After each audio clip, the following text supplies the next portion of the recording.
of drama. We are the trolls exposed. We'll sell your plunder. We are the sickness that corrupts your soul.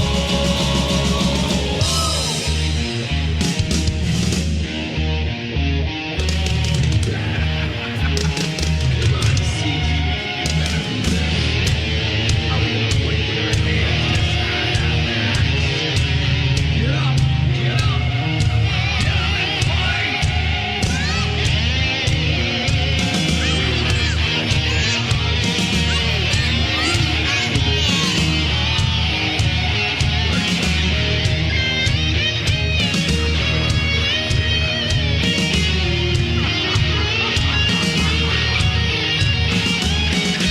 You got something like I do. Got an ego like me. That's the reason I hate you. On your brain, I will eat. Lots of drama. We are the trolls exposed. We'll steal your plunder. We are the sickness that corrupts your soul.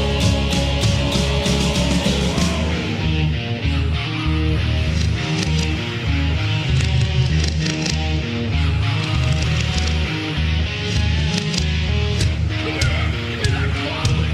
Throw the fucking gauntlet. Throw the gauntlet already, you son of bitches. Do it now.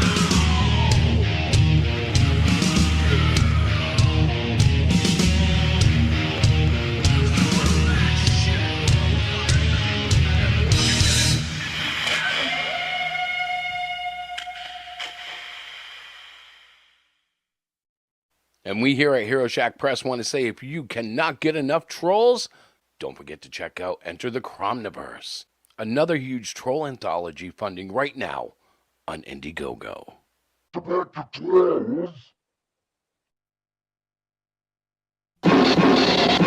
1935, Chicago, Illinois.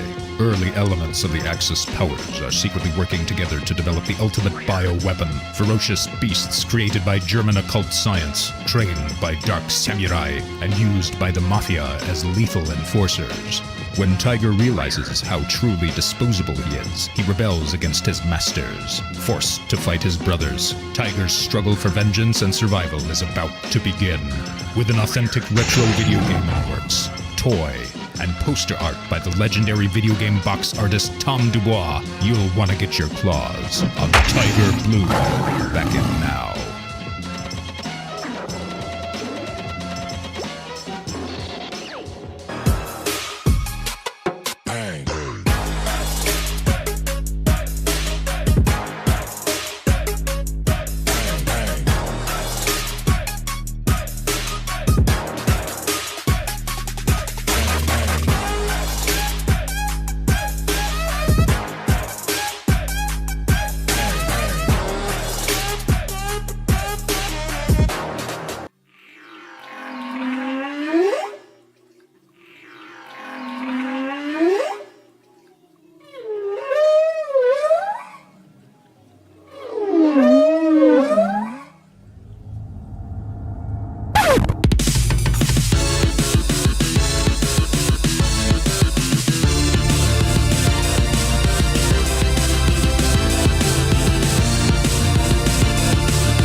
Don't you want some of that ass?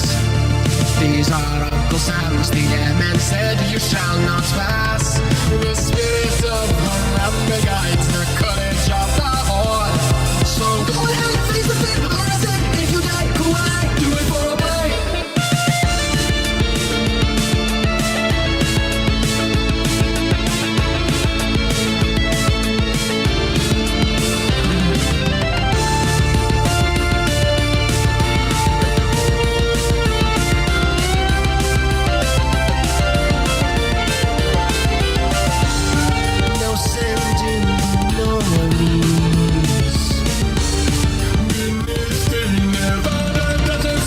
And you're 51 and they can't stop everyone. Naruto run, Kyle's and cannons. See one by one, them aliens. Thy means be done. And the storming has begun. Naruto run, Kyle's and cannons. Free one by one, them aliens.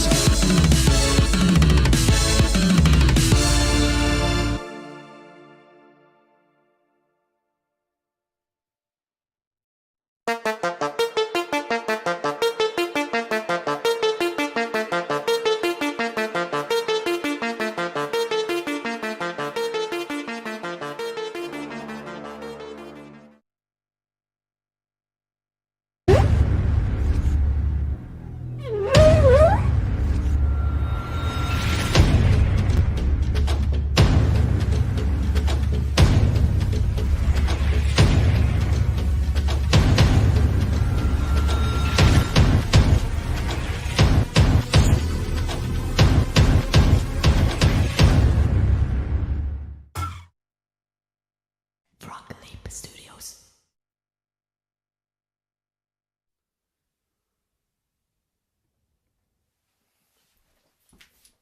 Hey girl, wake up!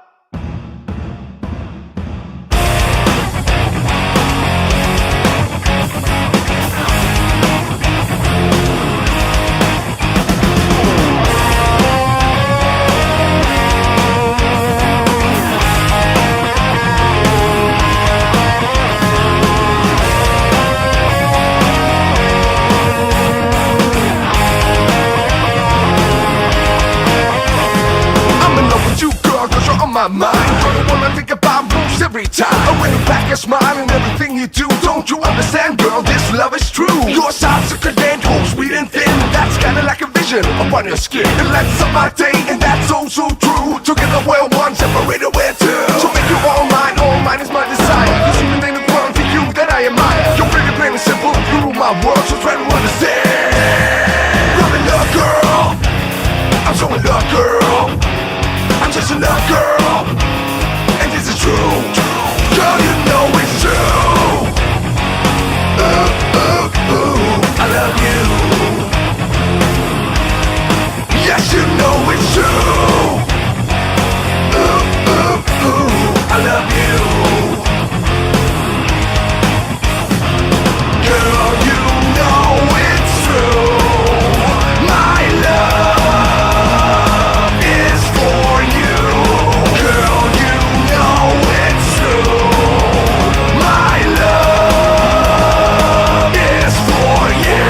This is some sort of thing, girl, I can't explain. My emotion starts up when I hear your name. Maybe your sweet, sweet voice will ring in my ear. Then I let my system go when you are near. Come with the positive emotion, love, making enjoying. That's what made it bust. It's like a girl and a boy. These feelings I get, I often wonder why. So I thought about this something close to an eye. The real, I don't care, as I said before. The reason that I like you, girl, you're what you are. If I said I think about it, you rule my world, so try to understand. I'm in love, girl. I'm so in love, girl. I'm just a love girl, and this is true. Girl, you know it's true. I love you. Yes, you know it's true. I love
up so fast, and I'll tell them, "Oh, I killed a cow out back, baby."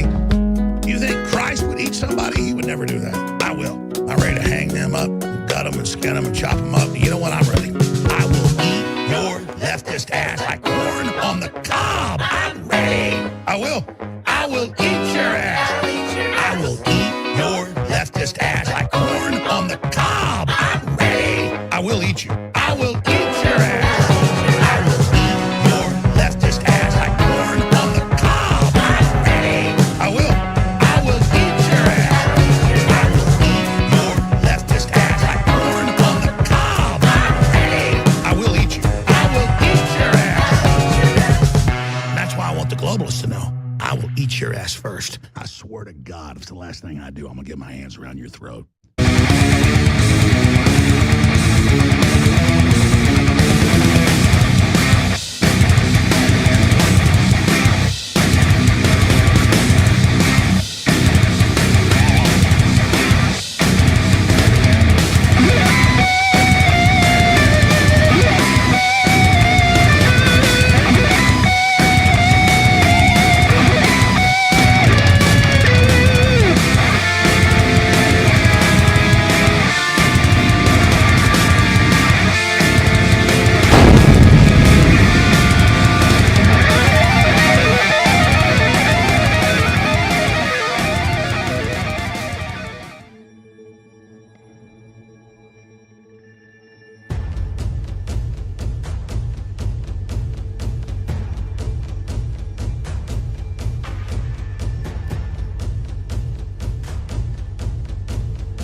Walking through the leaves, bad bitches, everybody on me. Cliche, but I got a little tree roll for us. Baby, what's up? What's up? Your friends can smoke what I got the weed, I got the drink. So let's fall in love. Push come shove, I'ma get the gloves. Tell me what you love now. Let's fall in love. Thought this was the drugs, I just took too much. I don't even know no more. Let's fall in love. Let's fall in love.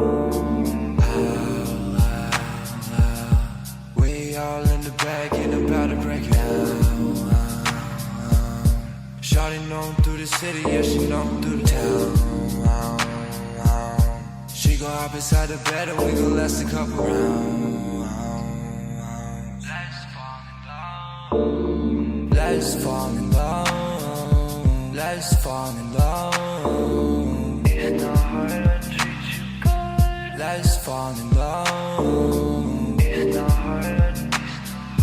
Let's fall in love. Treat you good.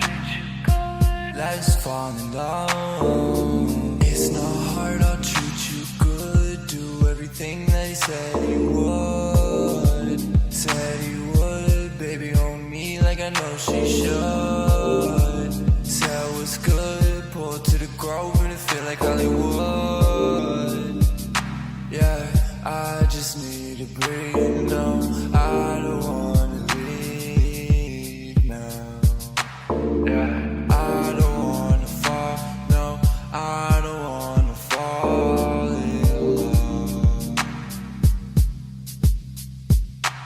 But let's fall in love. Let's fall in love.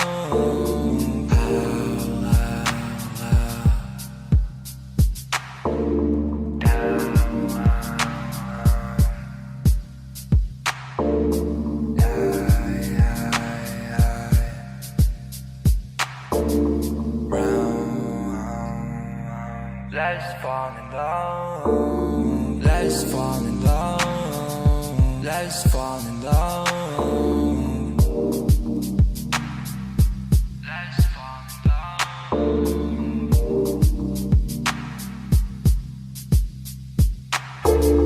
Let's fall in love. Let's fall in love. Let's fall in love. Let's fall in love.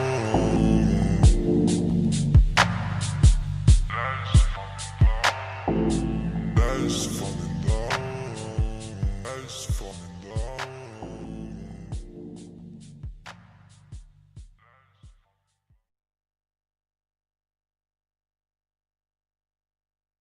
You know what? I tell you what, man. You gotta just send me some books up here in the Arctic, cause it ain't nothing getting through. You know, the postman, he just says he ain't getting nothing through.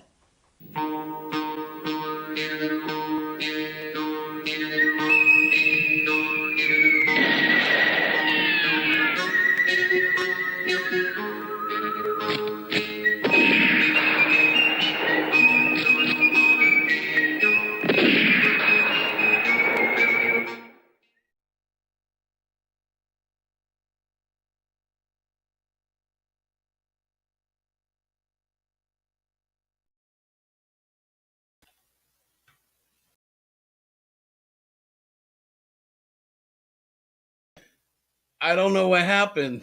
Diana doesn't seem to be here anymore. Hang on. I'm kind of bouncing through the screens. Remove that. Hey, did you see that? That's Bilbo's tragedy comic real quick. Let me just move that up a little bit. Yeah, tragedy now on Indiegogo. It's actually issue 2 on Indiegogo. I scalped that from issue 1. I think Diana just got back. Move that up a little bit. Yeah, tragedy Hello. now on Indiegogo. It's actually issue 2 Krista. Hi, I guys. heard your voice, so I was like, oh, it must be starting. Somebody's getting an echo. Is that you, honey? Hello. Diana just got back. That's me. Yeah, you shouldn't be doing that. It's actually Krista. Diana, turn Hi, off your guys. I heard YouTube. your voice, so I was like, oh, it must be starting. Somebody's getting an echo. Is that you, honey? Hello. Diana just Diana? got Delayed. Yeah, it's not you me. should be doing that. I'm off. I mean, my Diana, turn off your kids YouTube. are amateurs. They're just amateurs. Somebody's Listen. getting an echo. Is that you, honey? Is it you? Diana? Yeah, it's not me. I'm off. I mean, my Diana, turn off your kids YouTube. are amateurs. They're just amateurs. Somebody's Listen. getting an echo. Is that better? Can you hear me? Yeah, it's not. Can you hear me now? Why is it? I believe your mother has multiple windows open. I'm going to have to go down and look. Mom, just close everything. He's Close coming every- down to my office. Oh, it's stopped I'm in now. so much trouble. What is going on? Look, It seems to be gone now, so we should be good. Yeah. it's gone now, right? What did you do to stop it? What up, everybody? Hey, Tim. I think I'm ready for an update from my So computer. this is the It's just famous not Jay acting. Lipton. Jay Lipson? Lipson, yes. Lipson, Yes. Sorry, Lipson. Sorry.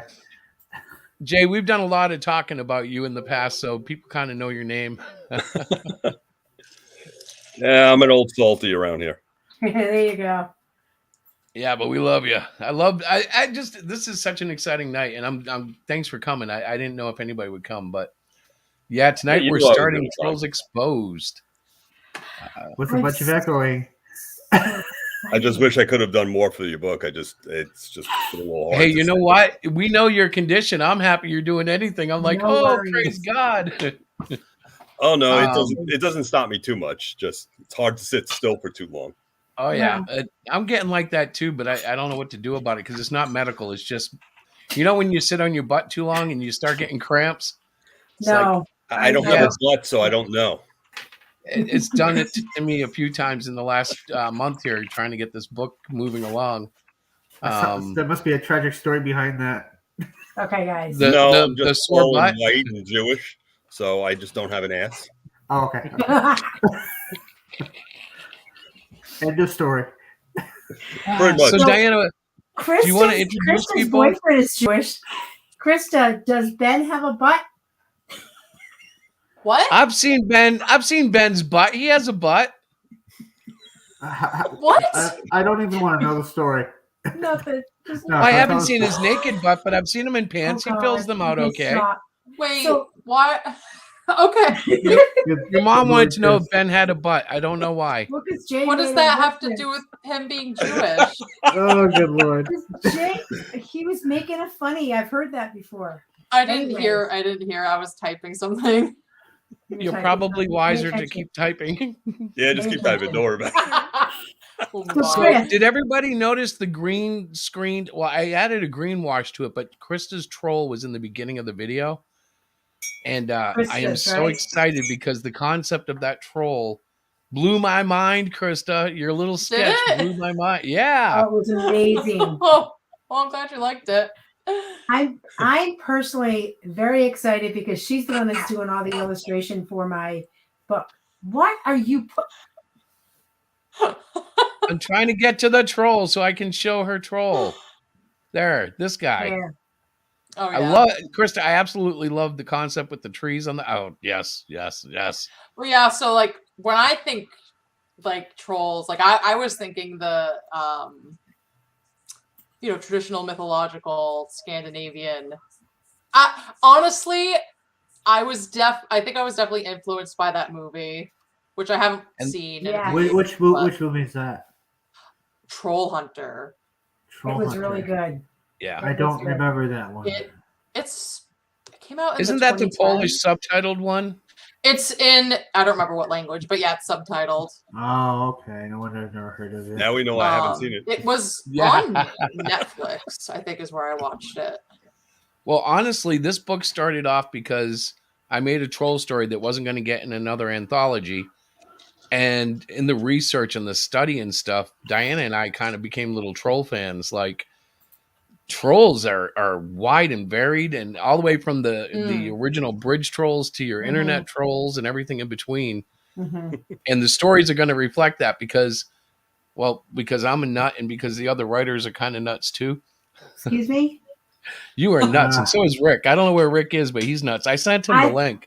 Did you send him the link, and did you send I Timothy did. the link? We tried to I invite. can admit Well, you. obviously I he spent said- I spent the whole convention next to you. Yeah. Man, we You got to guys do have that to be again. crazy, It's right? been a long Chris, time. did you send me the link? Hello. I think I sent you and Rick the link. What's up, I don't brother? know. How am I supposed to get on if I don't have the link? Well, DM Diana. She might send it. Okay, I'll do that right I away. see how this night's going to go. So, guys, Disaster. Yes, love. first off, welcome. I'm very thankful that you were all able to show up. This is a really new kind of story for Chris. Typically, he focuses on superheroes, right? This story came about through an acquaintance that he submitted the original story to, and they weren't really keen on it.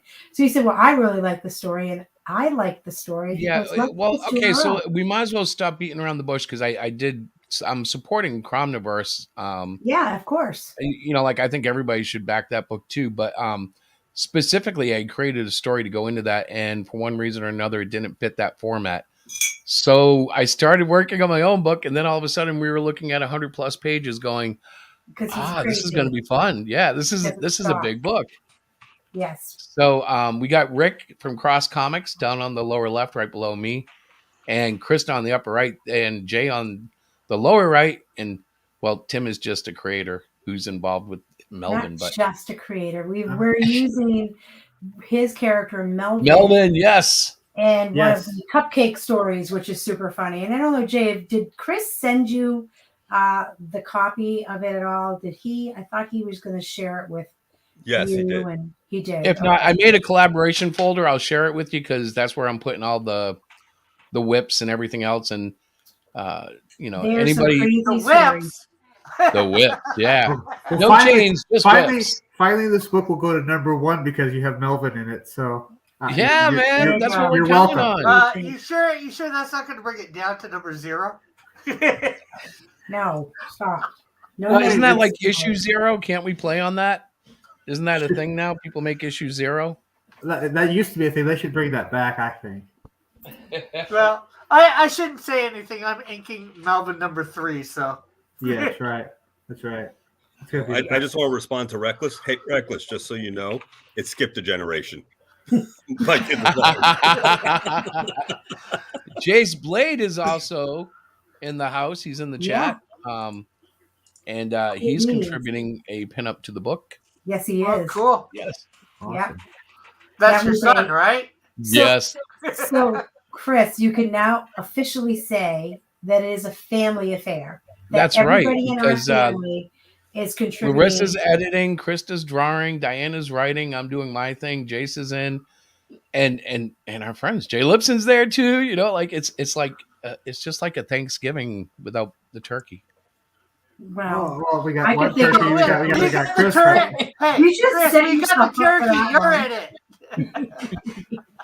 You Yes, know, I'm into yes. self-deprecation, right? Blade was brought in by popular demand. Yeah, absolutely.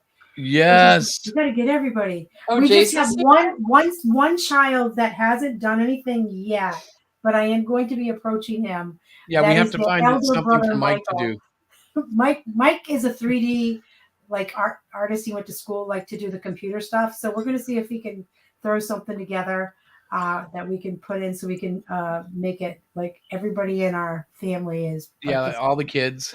So let's talk about why we're here. Trolls Exposed. That's right, babe. So let's bring it down right to the whole reason why we're here. We have launched the campaign.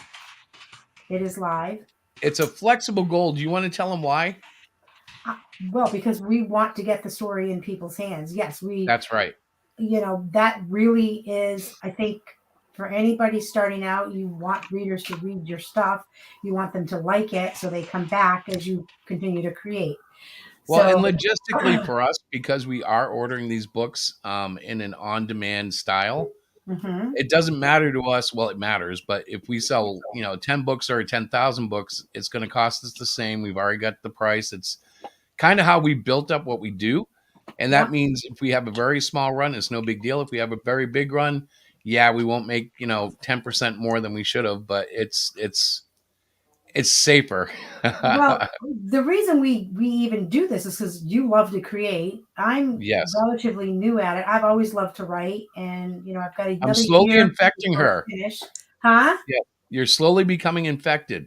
Well, yeah, and I've never been a comic book reader, so I like the idea of a graphic novel. But I have learned to read comic books. As your editor, I think that was a very important task for me to do. That was actually. I worry what he's making you read, though. Huh? I worry what he's making you read. Did you right? Oh, you have no. You cannot. I'll go back and I'm like, this is unacceptable. We're not. No. And you cannot write this story, Chris. No. Oh my god. I think she needs to read a few Why do you more think I comics. haven't really gotten into all the writing yet? Was that? Oh. Yeah, some of my concepts don't get very far past the kitchen table. Yeah. And usually when they do, they're toned down a bit. Yeah. Well, I think she needs to read a few more comics to get all the different tropes that are in them. Well, it's yes, I understand there are tropes and all of that. But for Trolls Exposed, it's a graphic novel. And yes, I suppose there's that. People say, well, it's a comic book. It's just really big. But no, it is a graphic novel. And it's an anthology. So you're going to see my style of writing as opposed to Christopher's style of writing. And then Rick is putting a story in as well. His style of writing is different. And it's not fair to just say that it's my style of writing when you say me, because I'm deliberately trying to write new styles, and I'm actually trying to draw a couple of different styles, including manga, which is in on Tina and the Three Trolls. So that one's going to be of special interest to me because manga is very simplistic, but everything has to be very exact or else it looks stupid. If you don't hit the eyes, if you don't hit lines. Yep. And everything has to be precisely placed, and woo, it's a fun thing to try. Yeah, my daughter challenged me to that a number of years ago. Yeah. Because she actually draws manga, and she said to me, she goes, "Hey, Dad, can you do something like this?" And I'm like, "Yeah, I guess so." So it's there's a simplicity to it, but it's you got to get used to doing it. And The once you lines do, are it comes out shading great. much But different. you're well, right. especially if you're used to doing like Western comics, getting back to that simplicity is hard. Well, I did do work. I did work in Hong Kong and over in the Philippines in comic books there. But when I was doing it there, I had to be somewhere in between the two. They wanted a little bit more of a Western style, but I also had to give it a little bit of an anime style. So, if somebody's throwing a punch, you have to see 3 hands, 2 disconnected and 1 in the middle. That's the Sounds real like a fun challenge. Oh, it was interesting. No, Chris wanted to do manga, and he's kind of been toying with it a little bit, but it is really another whole art form. Our other daughter reads, that's what she reads all the time is manga. That's all she does. So I think if we can get it by Larissa's eyes. You know what I have the most fun with though is the surprise shock faces and the smiles and because they'll go from having little mouths to suddenly when they're shocked, like their mouth will become like a big figure 8 and their eyes get crazy. And I'm like, oh, I like this. It's kind of fun, Whereas in a traditional Western comic, you got to draw that serious, like I have constipation scream face. Well, it depends. I think it depends. They're not all like that. Right. Well, the ones I've been looking at in reference. I've got a couple manga stories in the works too. Cool. Krista, I have a question for you. Me? As your mother. Yes. What is that big red thing on your headphones? Do you need? Wait, before you answer, I'm going to guess it is the headphones. This? Look at her headphones. She's got a red duck. Okay, so these are Turtle Bay starving. Listen, she's a starving artist. This is what it looks like when you're a starving artist. Those are not cheap. These are Turtle Bay headphones. I spent like $40 on them a few years ago. I don't know what has happened to them. I don't know if like wearing them with wet hair, possibly, or something. I'm gonna show you. Hold on. Like I can't hear anyone. But can I? That's duct tape. Can I ask a clarifying question? Yes, Jace, you can have some questions. But you see tearing? They're all tearing. It's awful. Is Turtle Bay related to Turtle Beach, or is this like the 5? Oh, Turtle Beach. The 5 Below brand. Yeah, Turtle Bay is the Walmart equivalent. Whatever. I knew there was a turtle. I wasn't sure if it was like or if it was like leave it to your brother to say. Excuse me, are you talking Turtle Bay or Turtle Beach? I knew it had turtle in it. You guys are all whacked. I swear. But anyways, I'll take them off and like notice black. I noticed black flecks all on me. I'm like, what the hell are these? That's the headphones. They still work fine. Krista, you're adorable, and I love you. And we should put like a little flower or something on it. That'd be really cute. Have a little flower. Yeah, you can put a flower instead of the red tape. So listen, let's get on with this show. My goodness, Christopher, are you going to share the screen with with the Indiegogo? Yes. Yeah, I don't know why you're not doing it. You're the one producing this Wednesday night show, aren't you? I'm kinda, but I couldn't figure out how to share it. You know me. I'm like, so this is what we just put this up like literally a few minutes ago. There'll be some adjustments, but right now these are the tiers. I don't think we're adding any, although there may be a couple larger ones depending on what happens.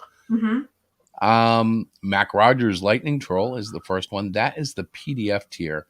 The book is going to be over 100 pages, so though we usually charge less for the PDF, we're going to try to recruit some losses there. Not that they're losses, some expenses. That's the word I want, right? Ingrid's Choice. That's $25 for the book, full color. Beautiful cover art by Chris Mad. Yep. Hopefully he'll pop in later. If he can. Tina and the Three Trolls is the little pack of the book, the T-shirt, and a print, if I'm not mistaken, correct? That is correct. What's the Village Pack? The Village Pack, it's like a retailer pack where they can buy 3 of the books for a discounted price. And I assume Town Pack is similar? Yep, that's 5 books at a discounted price. So we put those up because we've had people in the past with some of our other campaigns that have wanted to buy for their store. So we've always included them now as we go along with these. Right. Now, we also included the Lorenzo Bridge Pack. This is not intended to guilt Lorenzo to back us. No, but not at whenever we all. do anything, he wants us to have a tier of 2 of everything. So that's what we did. Yep. And down here, this is a very special one. This is the Chris Matt original cover art tier. Yep. It'll be a book and the cover art, which is 1117 ink on Bristol paper, if I'm not mistaken. Yep. 11 by 4. That's what he said. Cool. Yeah. And tonight, anybody who backs the book tonight will get an original sketch card, but that's for tonight only. I won't be doing sketch cards after this. Right. Or at least I don't plan to. So, that's the little special Yeah, offering for and tonight. also anybody who has signed up previously on the pre-campaign, That's right. they do get a trading card. On which one? Well, anybody that buys physical that's signed up to the pre-launch. Anybody that signed up on our pre-launch page gets it's not a trading card. Yeah, that's why I was confused. Yeah, it's going to be it's a print. Sorry. Yeah, right. But it's a print. and I'll be posting this soon. It's going to be a print of the backer's choice. We'll be giving them a selection of prints to choose from. Right. And those prints will not be repeated anywhere. That's going to be just for the early backers of this campaign who signed up. And yeah, it's just because we appreciate the early sign up. It gives us an idea of where we're going and what we're going to be able to accomplish. And it gave us the freedom to contact Jay and contact Chris and do things that I've never hired anybody ever to do a book or anything in a book. So it's really exciting. This is our very first campaign that we've actually outsourced some of the work. Right. And hopefully I'll get really comfortable with it. We kind of got lucky because Jay and Chris Mad, like he said, we spent a weekend together and I trust these guys. It was instant bondship. I've loved you guys since that day. Yeah. I popped in your other show. We had no idea what we were doing. Yeah. And sometimes we still don't, but we're better at doing what we don't know what to do. Exactly. So you think I said yes? Yeah. Yes, I haven't been doing much because of my back. Right. And I still said yes to you guys. I have not put my pencil to paper in months. Wow. But I feel so this will sound childish, but I almost cried when you said yes. There's no way I could say no. Well, thank you. Because it took it was a mind blow because ask. Right. We were like, should we approach him? We knew, we know about your back. And I'm like, the worst that can happen is he says no. So let's go for it, And Chris, I've wanted to hire Chris for a cover since that weekend. And really, I haven't had a project that I thought was worthy of hiring Chris for a cover or two. Mm-hmm. And this one is going to be something else because this one, I got fired up for it. And it shows, the effort. But it's bigger than what it started as, which is why I'm happy. It started off as a little grudge, I'm going to put my book out, my story's going. Now it's I'm really interested in the characters and the stories and of course the contributors. They're very, very crazy stories. Think of Chris jacked up. I don't even know where he comes up with these. Your ideas. story is way crazier than any of mine. Chris, I highly doubt that because you're probably on 3 Red Bulls as you're writing it. So don't even go there. My problem is it's usually written about 1 or 2 in the morning after a couple hours of sleep when I'm supposed to sleep till 7. So I get up and I start just scribbling away, and all of a sudden there's a story there. And she's put me on a ban right now. I can't do any more stories until I complete stop what I've writing. done. For God's sakes, yeah. I'm going to have one little 10-page short story. Rick's going to have his little 10-page short story, and the rest is all going to be him. I'm like, you need to just stop. You need to start coloring, and you need to focus on Great Cyclopean. He gets very caught up in the moment, and literally I'll get up at 6:30 in the morning, and he's like, so I have another idea for a story, and it's going to be like this, and it's going to be this. And I'm like, no, well, for instance, the intro of the book, there's a 5-page intro in the book that she had no idea was coming. It just showed up one morning. Yeah, just showed up. I said, oh, and like I'm editing, like I read every Sunday morning. I literally sit down and he hands me his iPad and I go through it and I fix typos. I read it for like readability and Well, understand. Like, it's a read aloud too, which guys out there making your book, if you can find I do anybody read it out just to loud. Yep. read the book aloud in front of you, read it, and it's important aloud because then you hear how stupid what you wrote sounds and Right. you fix it. Yeah. You know, because some of this stuff I say in my stories sounds really dumb, and then once Diana reads it, it's like, oh yeah, we need to reword that. And That like sounds Jay pointed out, the content of some of these stories, you should have seen me reading them. Like, what are you like? Are you on crack? Who even thinks of these things? Right? I was like, this is crazy. Going, yeah, but it's good. I'm like, I'm not saying it's not good. I'm like, I'm married to you, and I get afraid of the things that you put on this because it's absolutely insane. Realize the ones that are out there, they really attract the readers. They really, really do. Fingers crossed. I'm hoping that people. So what you're saying is there's hope for me yet. There's a ton of hope for you, brother. There's a ton of hope. Tim. No, Tim there's is no awesome. hope for you. It's definitely an adult book. It has Chris was trying to put sort of like a thread through the book with one of the characters. And I thought Well, that there is going to be a plot threaded through it with Victor Violence, right? Who is more or less the crypt keeper of the whole anthology, just to give you an idea of his role. But by the end of the book, he actually accomplishes more than just introducing stories. Right. And so it's shifted a little bit. Oh, it shifted a ton. From the original thought process. The original story was Mind Hack, and it basically is about an internet troll who figures out how to program a person's mind and do all sorts of twisted things to the person. Mm-hmm. But now that's just like one little tiny corner of the piece, like, because it's grown. Particularly, I'm excited about Diana and Rick's stories coming in because they're completely different mindsets. Mm-hmm. You know, like if I got to write everything, people are going to go, "This is the same guy." Yeah, and I've had a slight idea for a small, minor change in my story. Very cool. But I want to make sure it's all right with you guys first. The slight minor change instead of main. This is not the main troll, but this is the ogre in the story. But the main troll, instead of being a guy, is going to be a girl troll that controls all the guy trolls that are attacking him. Doesn't bother me any. Did you notice in the preview there's the angry video chat troll? Yes. And that plays off a female troll as well. But yeah, I'm all for female trolls. I believe that if they were real, they would be powerful. Let's talk about some of the stories. So my particular story is about a young girl who has family history of some. I don't know. It's not in. It's. Do you want me to say it? Because you're going to stumble. She mates with a troll. How do you say that nicely? Mates with a troll. I don't want. I would have said something else. Did she mate with it though? No, she did not. What I would say is that there is a genetic. She was taken advantage of by a troll. Well, no, she went with him because she thought he was a lumberjack, a big hunking lumberjack. So go to Pound Town. You know.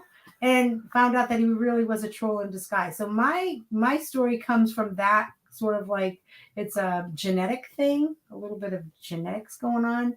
Genome. And genome, we named it Genome, by the way, Krista. No, gnomes are different. Yeah, genome. And so anybody, like Chris said, well, genome is genetics, and people will probably figure out that it has something to do with genetics. So I'm going to just leave. I don't want to tell the whole story, but that's what my story is about. It's a very kind of quirky story. It was very different for me to write. I typically write poetry. I typically write more emotionally based types of things. This was putting me way out of my comfort zone. I actually did a lot of studying of trolls and what they were. I've watched several movies. I talked to my daughter, Krista, my daughter, Larissa. They helped me read through my first. And because I've never done a graphic novel, I write. I'm a writer. So when you write, you have lots of words to use to set up your I had to take this, you know. Yeah, she had word walls. Oh my She God, basically wrote you basically wrote like a short story. Yeah, a short story, and I had to condense it into 10 pages. But that's a fine way to start. You know, you need a good story to write a short story. Otherwise, you're just putting little bits of pieces together. And then Chris taught me how to use Comic Draw. So what I did, which is an app on iPad, which is not the greatest. But I literally did my page layout with just, and my poor daughter got this thing color coded and everything. Listen, I like the color coding and everything. It's just like for the purposes of what I was doing, I was like, I'm just gonna draw directly over this. Yeah. So then I started moving the bubbles around and just it really it wasn't was that a bad. very interesting thing because Jay can probably appreciate this more than anybody. There are a billion ways to put together a comic, but Diana found 1,000,000,001. She found that one that they missed. Okay, we do have I'll be right question back. in the chat from Lorenzo about the perks. Okay, here we go. No, we don't have an ad feature. We were trying to avoid that, but however, you can go to our website to buy the t-shirts. So we're not going to sell single issues there, though, are we? No. Yeah. No. Yeah, but you're getting multiple books. There is a Lorenzo perk where you can get 2 books. I just want to know one thing. You say get 2 digital copies. How do you get 2 digital copies? You mail it twice. The PDF you can only send once. So how do you get 2? You send it twice, right? 2 emails. Literally. And if they have a different email, I can send it to them. Or you send them one half of the book. You send them one half of the book, and then you email them the other half. Tim's got a gimmick. That might work. Listen, guys, we are a work in progress, and we have so much fun doing this. We have never come out and said we are like Hero Shack Press. We are a professional company, and we know everything, and we got it. No, we're like. No, I tried that. Nobody believed me. And we're having fun, and we like to make comics and write stories, and it's fun. We're having fun while we're doing this. Yeah, Lorenzo, it's about halfway down the page. It's the Lorenzo Bridge Pack. Yes, we gave you a whole thing, and you get 2 of everything, my friend. And I might as well blow the whistle now. There is a Lorenzo Bridge in one of the stories. Yes, there is. What? Yep. Yeah, it's named after a guy named Lorenzo. I don't know what to say. It's just a bridge. It's pretty awesome, actually. With a troll. Is Lorenzo rolling in a benzo? No, actually, the Lorenzo fellow to this bridge doesn't show up. The bridge is named after him, but this is the temp job story, and it's what happens when a temp finds out that he's been hired by a troll. Right. So, who happens to run a bridge in modern times? He has a deal with the municipalities and the local town to maintain the bridge while getting certain favors to be able to live in the woods in that vicinity. So the book is pretty much, as far as the stories, they are all done, right? Oh, yeah. Yeah, the stories are pretty much done. I mean, I know I'll have some polishing to do. Once Krista finishes all the artwork, I'm going to go back, and some of the narrative boxes, I know I have to definitely decrease the words. And I'll do that because the art will be there. It'll be a little easier for me. I think, Rick, how you've got your story almost done? My story's all written. I just got to get my art all done. Except for, like I said, I don't think it's going to change much. It's just, instead of seeing a male troll, you're going to see probably try and make a somewhat good-looking female troll. Now, one of the reasons my stories became adult is because sometimes the people in my books don't tend to wear shirts. Do you have that issue with your female troll? Do you know? Well, Lorenzo, it is over 100 pages, the book. I answered that. 2 T-shirts. I did. It is. So it sounds like it's kind of steep, but really we're selling the books for, they're $25 each. I don't think that's outrageous for 100+ page color graphic novel book. I mean, I just don't. Yeah. And 2 prints. Yep, you get 2 prints. 2 Well, it tissues, might be that we're putting 2 of everything in that tier, but like I said, do not feel obligated to buy it. I enjoy Yeah, naming of a tier course. after you. It doesn't mean you have to buy it. Absolutely. And as you know, as we go along, we'll likely add tiers to accommodate customer requests. Well, maybe what you could do is make a slightly smaller Lorenzo pack, like just a Lorenzo tier. The Lorenzo Footbridge pack. Yeah. A mini Lorenzo. The mini Yeah, where Lorenzo. it's just 2 of the book and a digital copy. Yeah, you know what, Lorenzo, we'll talk to you after the show and put something up to accommodate whatever you need. If you guys don't know, by the way, Lorenzo is like our soul brother. We love him. He's so good. He shares he's always sharing everybody's tweets on their books, on whatever they got going on. If they have a stream, he's out there. Well, and he'll turn you on to the coolest stuff. Like I backed the Devil Flyer. Never even heard this guy. Never saw the book before. But Lorenzo's out there on Twitter. Hey, check this guy out. Hey, sure enough, he's always sharing good stuff. So, well, heck, Lorenzo turned me on to you guys. See how that is? Yeah, he's like that. But I highly recommend his show on Thursday night. Since I've mentioned him, I got to promote his show on Thursday night today. Although you guys sort of knew about me before I knew about you. Yeah, it's weird. Like it was, you know what it is? It's like you stumble into little pockets on the internet. And then it's like all of a sudden things start to connect. You realize so-and-so knows such and such. Like Jay and I, we talked about a guy a couple of weeks ago, and I had no idea he knew the guy. It was like, what? No way. Wow. It's just a small comic book world where you don't realize. I've been around since 91. Right. Wow. So then they've done that pretty much. I bumped into everybody probably once. Right. Yeah. Honestly, that's when I was a kid. I really got into comic books because my brother gave me X-Force. Was in 91. Was that a Liefeld by then? 91? No. That might have been someone. Liefeld came in later in the run. Yeah. No, X-Force number 1 was Liefeld. Was it? You mean New Mutants? Oh, yeah. Oh. See, that was the end of my Marvel era. Like right around there when I was with them right up until Image started forming, and then I kind of said bye to Marvel for a while. So it's weird. Sometimes people will mention canon and stuff, and I'm like, what do you mean Hawkeye's deaf? But I guess he's been deaf for 10 years now, so it's not that big of a deal. But for me, it was like, he's what?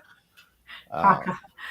I don't know any of those guys. You don't know Hawkeye, the bow and arrow guy from the Avengers? Yes, I do. So he was actually a very good comic book character. Once he runs out of arrows, though, he's useless. Yeah. Well, in his comic book, though, he was cool. You with that bow, you know. Well, realize he's also trained in hand-to-hand combat too. Thank you. But you put him up against somebody like the Hulk. I don't know if we lost Jay or if he was demonstrating what happens when the Hulk hits Hawkeye. We might have lost him. What did you do, Diana? I didn't do anything. Did anybody press a button? Hang on. He's back. I didn't press a button. I did. They're blaming me for kicking you out. I didn't. Do you have a link to the Indiegogo? We do. Let me add it to the chat. It's in the description, but I'm going to add it to the chat you too. should actually, Chris. Once you put it in there, click the 3 dots and pin it to the top. What 3 dots? I don't see 3 dots. What? Like? Oh wait, I see it. I see it, but it's not in StreamYard. That must be in YouTube, right? Yeah, YouTube. Hang and on, then you can pin it. 3 dots. You know, Oh yeah, there it is. Yeah. And then you click them, and then there's an option to pin it, and then it'll be pinned to the top. That way, it's always there. You don't have to put it in. That's true. Something new they added, huh? No, that's been the pin's been around for over a year. Probably 2 years. Well, it feels new. So now, if we're talking about how you got into comics, so one was from X Factor. I got into comics because I like to draw, and my father, I hated to read. I was like 7 or 8, but I sat and doodled all day. So my dad brought home, he was a teacher, he brought home a big pile of comic books, dropped them in front of me, said, if you read them, you can draw it. So that's what got me into them. First thing I ever read was an issue of Flash. Really? Cool. Yep. My first issues were actually they were Sunday Funnies, and the thing that stuck out to me was the Stanley and John Romita Sr. reprints. I think they were, but they used to print it in a comic book format, all newsprint, only on Sundays, and that was my first comics. I was a poor kid, so I collected them. And then once I started getting a little money, I was able to get like that 3 for $1 bag. And then that was anything Marvel, DC, and I think maybe Archie was blended in a couple of them. But it took a while before I could pick what I wanted. I had to get those cheap books, and they were always awesome. I didn't care. I was like, I got a new comic. You guys remember? Probably not, but there was a Marvel character called the Human Fly. Mm-hmm. And I picked up a bunch of issues that way, and I thought that was the best comic because it was one of the only. It was like a 13, 14 issue run. Yep. Fly or Human Fly? I think that was Archie, because they have the character of the Fly. No, not that one. And I thought he was called their the own Human Fly. Oh, okay. Yeah, no, the Human Fly was like the stunt guy who put on a mask and decided to be a superhero, and so he was written like a street level almost. But I just remember he was somebody that could get copies of because they always put him in the dollar bag, and so I had a little run of them. It was never. I had the whole run of it. It was there you never go. a popular comic. Yeah, I have it. That's deep. I will admit, before I was really, really into comic books, I think I had an issue of Star Wars.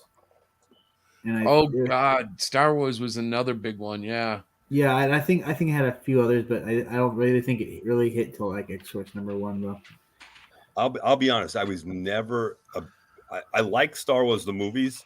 Can never get into the comics. There's nothing against them. I know that they're well written. It's just something I was never able to get into. Well, you know what it was? They really Go ahead.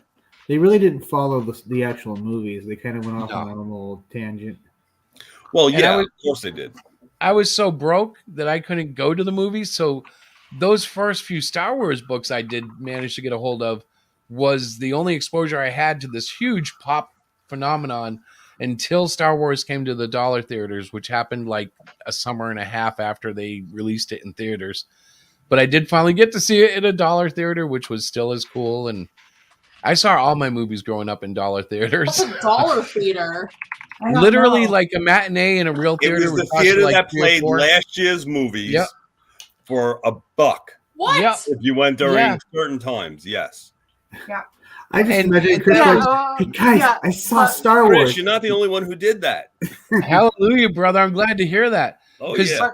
Krista, at the time, a real movie ticket was about $4 or $5. Like if you went to a regular show. Yeah, nowadays. Come on. Nowadays, but it's like Krista, that would be like having a $5 or $4 or something like today.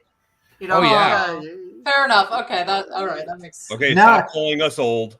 Nowadays, it's like $6 for a movie ticket, and then like the food is the most expensive part. 6? Where do you live? Yeah, you must be in Texas or something. Texas. Where? Texas, Central Texas. Okay, my girlfriend's from Texas. I know they paid more than $6 a movie. Oh well. Yeah, maybe for a matinee. Say, Tim, the projector they use, does it have a candle behind the lens, or is it? No. It's a real projector. Well, maybe we went to a matinee. I don't know. I'm messing with you, bro. Yeah. It's a real projector. You can zip it, Chris. Oh my god. So Zip. I guess I could get rid of that. Did I this put that? Guy. What'd you do? Oh yeah, I left Lorenzo's comment. He was looking for add-on features. I told you, Chris, we had to do an add-on feature, and you're like, I just no, like to avoid those because nobody ever confusing. uses them. So we'll add Lorenzo some tonight. uses them. Yeah. I didn't know. He was one. I think you should make the small bridge, Lorenzo bridge, small bridge thing, whatever you said earlier. The footbridge, yeah. Make that for what? I don't know, $50 or something like that, $45 for the two, and it's 2 books, we can give it a I'll little think discount. about it. Yeah. I love how you guys make these decisions on a live stream. Let's do this. Let's Hey, not discuss the perks that are there, and then if you have a question, you can reach out to me. Well, The Lorenzo's business talking. person. I just don't think it's a good practice to sit there and throw up all these ideas. I heard Lorenzo, and I'm definitely going to reach out to my buddy Lorenzo to see what I can do for him. See, And Lorenzo, he was- that's one of but the he- best movies. Can't Buy Me Love. I remember Was that a movie. Beatles movie? Sort of. But no, Lorenzo was also saying that he wanted to buy while we were on stream to get the ball rolling. So if that perk is up before we're off air, he might buy it and you all have a sale before we're done the stream. This is true. I understand that. But let's focus on other stuff. All right, I know what to focus on because I'm really curious. Hang on. Okay. Is this Can't Buy Me Love? Yes. Yes. Okay, I don't know if I saw that or not. I have. It's basically about a geek saving up his money to buy a telescope. The popular girl trying to get her something dry clean that's going to cost a lot of money because she spilled something on it. It's her mom's, and she doesn't want her mom to know. And the geek sees her, gives her the money, and basically bribes her with that money to make him popular. Prostitution. Then he becomes popular, treats her like crap. They break up. Yeah. I saw this movie on Power Rangers. That's kind of a tropey story, isn't it? You get the unpopular character popular, and then he treats the people who helped him bad. And then, is there a makeup at the end where everybody's happy and friendly in the end? You'll have to watch it and find out. It's a Beatles coming. It's a song from the Beatles, and yeah, it's very quirky. It's a fun old time movie. I love watching the older movies. Like, I'm a big fan of that. Chris will find me watching. Yeah, it was an entertaining teen movie. Exactly, Lorenzo. Well, the other night though, I tripped you out because she came in and I'm watching this like 17th century castle being investigated and explored. It's an empty 17th century castle in France. They left all of their belongings. Like, it was the craziest thing. I thought it was haunted. It was like a time warp though, because those things are starting to feed into my art and my stories. Especially because literally the troll book is going to start like in the days of Noah and go all the way through up to modern times. So there's cherry picked stories from all throughout the timeline, and to watch those historical documentaries and stuff. Wow. There's a lot to be learning in that, you know.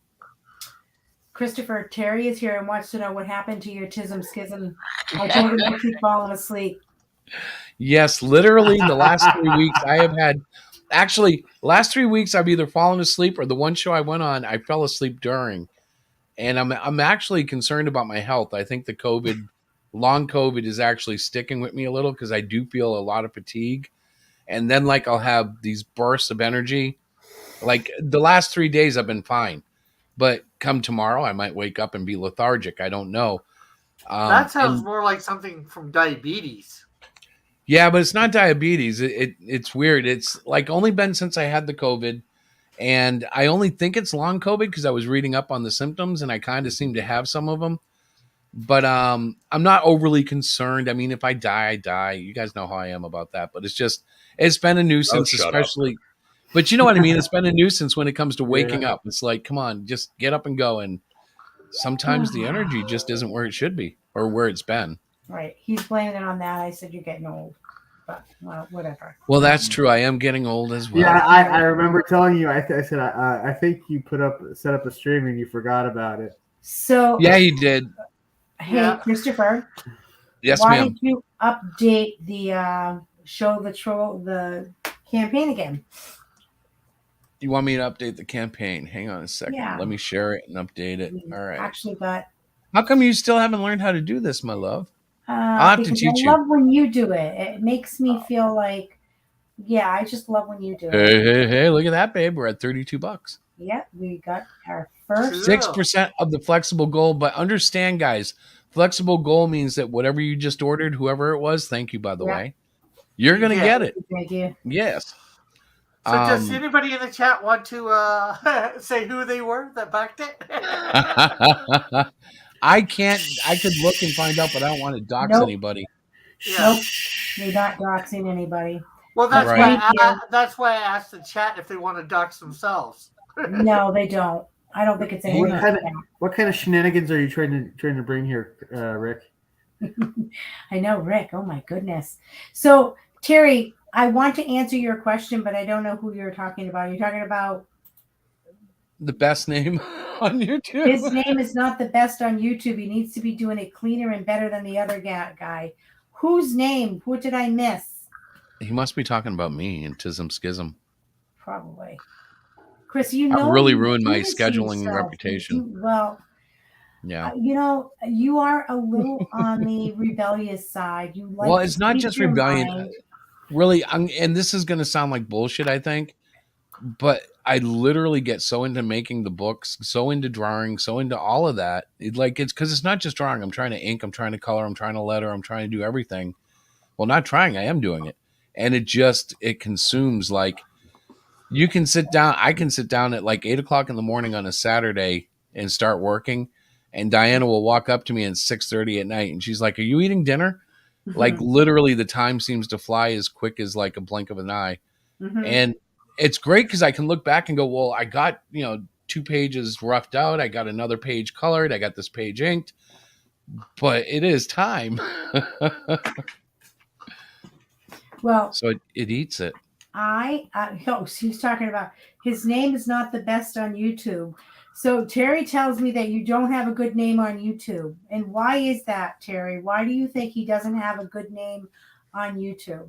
It's got to be me hanging the show out to dry. He's too opinionated, I think. No, I think he's talking about my scheduling, but I am opinionated. Hello there. Jean-Luc, welcome. Too. Jean-Luc, we have been pushing our book out there. Trolls Exposed has launched tonight. We are very excited. You guys got it all wrong. When somebody pops on, you say, well, I want to thank everybody for coming today. I want to thank everybody for coming today. Jean-Luc. No, I'm just kidding. Come on, I'm taking notes here and trying hard. Well, so we just launched Trolls Exposed. We have our first #1 backer. I'm very excited about that. Have you cheated and seen who it is yet? Yep. Okay, don't tell us live, but I'll find out later. I won't tell you live. And so I'm excited that we got the ball rolling. We really are hoping to get a few more signups before we end our broadcast. Tonight's the only night that you will get an original sketch card. From me, at least. From Christopher. Yeah. We haven't approached other artists. Like, I'm looking right at this lady with glasses in the upper right-hand corner. We might be able to convince her to do some for a little bit of commission. But yeah, I'm only going to do the ones tonight. Mostly because, and I'm going to be honest, guys, the sketch cards drive me nuts. They're little tiny cards, and I feel like I'm ripping people off. But people like them at the same time, so I'm like, okay, I'll do them. What exactly are they? They're 3.5 by 2.5 cards. Those are tiny. 3.5 business I've been doing them for years. Really? Years. Yeah. It's Those a are standard. no. They are my. Diana knows I had a whole bunch of them at the shows. You did. They're bread and butter, aren't They're they? the best things to do. They're not the most expensive thing. Yeah. You're selling an original piece of art that's this big. I guess that. All right. I did a whole bunch for Marvel, for Upper Deck. They're fast. He's totally right. Fast, Yeah, right? you can sell them for like $5 or $10. Yep. It's easy cash. Most people I sell them at 15, but I've seen some of the ones I've done, the ones I've done in the packs, sell for $50 to $200 a piece. Right. And the only reason I don't like doing them is because of the size, and I know it's stubborn. But like the last time I did them, I told one guy, I said, I'm going to go to a 4x3 system, and he goes, they actually have cases that they put these in. You can't change the size, and I'm like, okay. Well, Chris, I understand because the cover, Chris. I don't like working small. In fact, lately these years, I'm like, I need to go big. So when You're you But I like think- looking at my murals trolls, like in Concord, like- right? Well, The here, mo- I'll make you a yeah. suggestion when you're doing those. You don't draw full body. Everything's from the waist up. Yes. You And gotta kind of zoom just in. a is little what I would bit of imagine. non-detailed background. Mm. And you do everything else with shading and color. Sounds It simple. works well. Yeah, I've done quite a few of them myself. Hey, I Krista, don't have any samples here to show how's you, your mural unfortunately. project coming? Have you finished it yet? We finished the left side. We're having a So meeting for tomorrow. We Jean-Luc- have 2 weeks left. Hey guys, for Jean-Luc, I'm going to share something. This is not the actual cover. This is the pencils of the cover. This is Make the it so. pencil, yeah. But this is the pencils from Chris Matt. I have his permission to show them, but it's not inked or colored, Poor obviously. guy's like, oh my God, you're going to show it? It's only pencils. I'm like, yeah, but it's amazing. Well, he told me I could show it, so I'll go ahead and show it. The troll logo, of course, is for placement, I'm on Chris's. but you can get a good idea. Now, let me come down a little bit. You can get a good idea. I love the characters, the faces, Mhm. and I'm sorry, I love the man boobs. Those are the best. I was like, but this is what it's been watching other people draw trolls like for the book, Yeah, it's because I been never fun. even thought of them like this, and I'm like, this is amazing. Right. So And it's then- just so good. It was so cool when Krista sent her. We asked Krista, we need something for our launch party. Can you just put something together Do a and send it troll. to us? And So I was like, I was okay. like, holy crap, did you see her troll? So Krista's troll is amazing.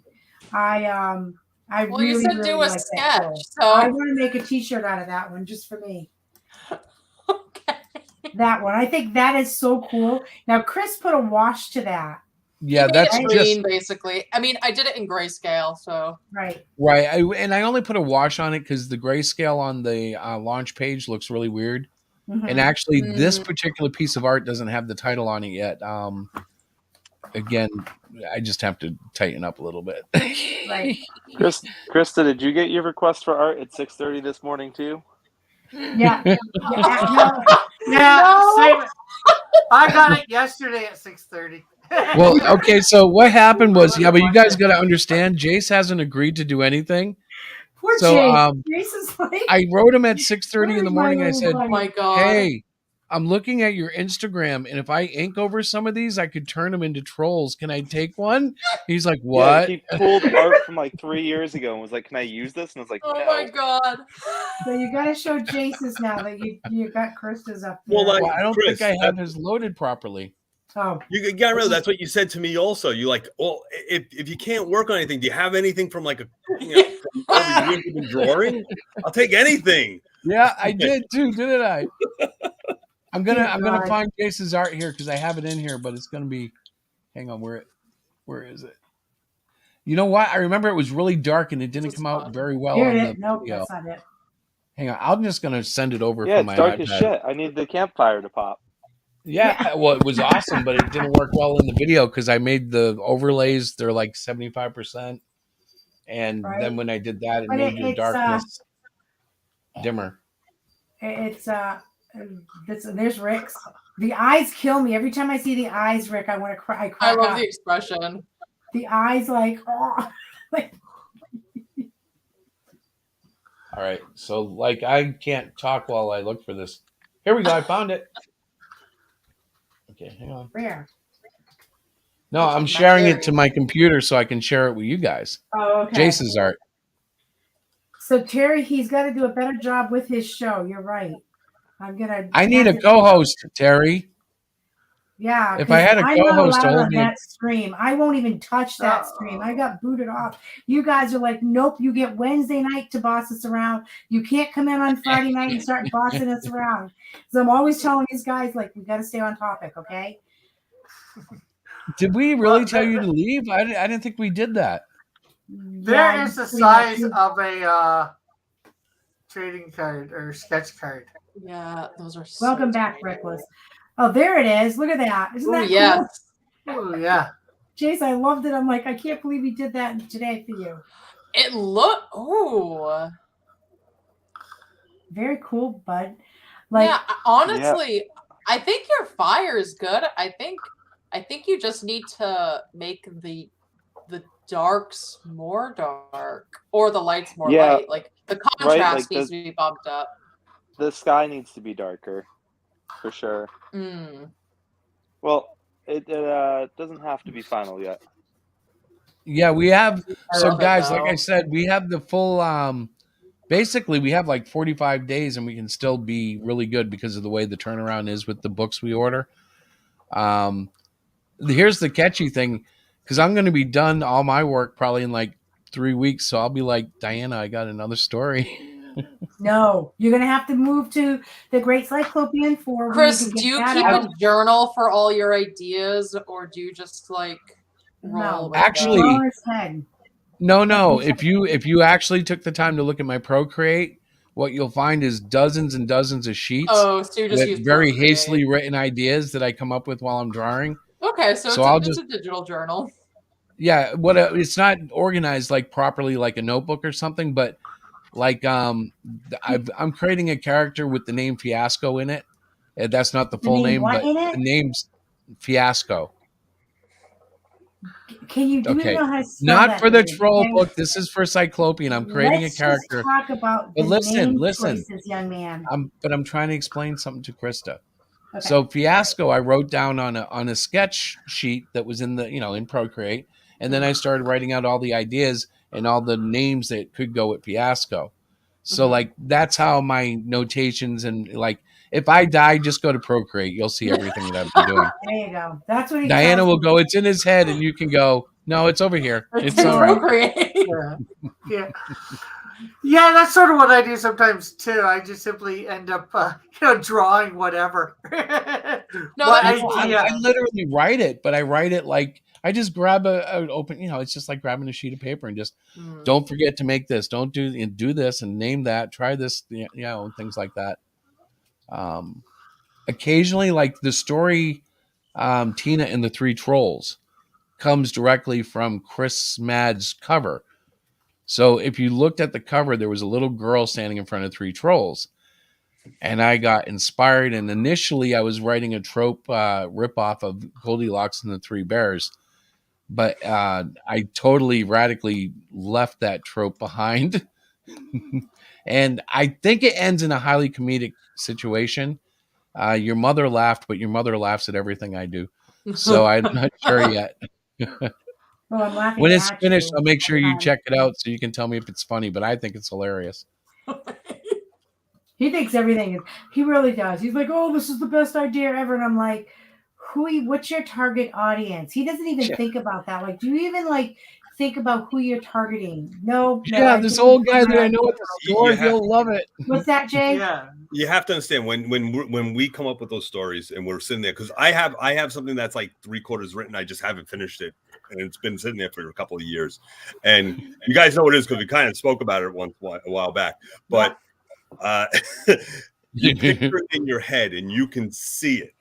And to you, it's funny as anything. But by the time you get it out and put it on paper, it just not funny anymore. It loses something. When you read it after you write it, you still see exactly what you saw. Yep. That's why Diana's been crucial for me, because some of my ideas that I think would be just like Hollywood be marching down and trying to hire me.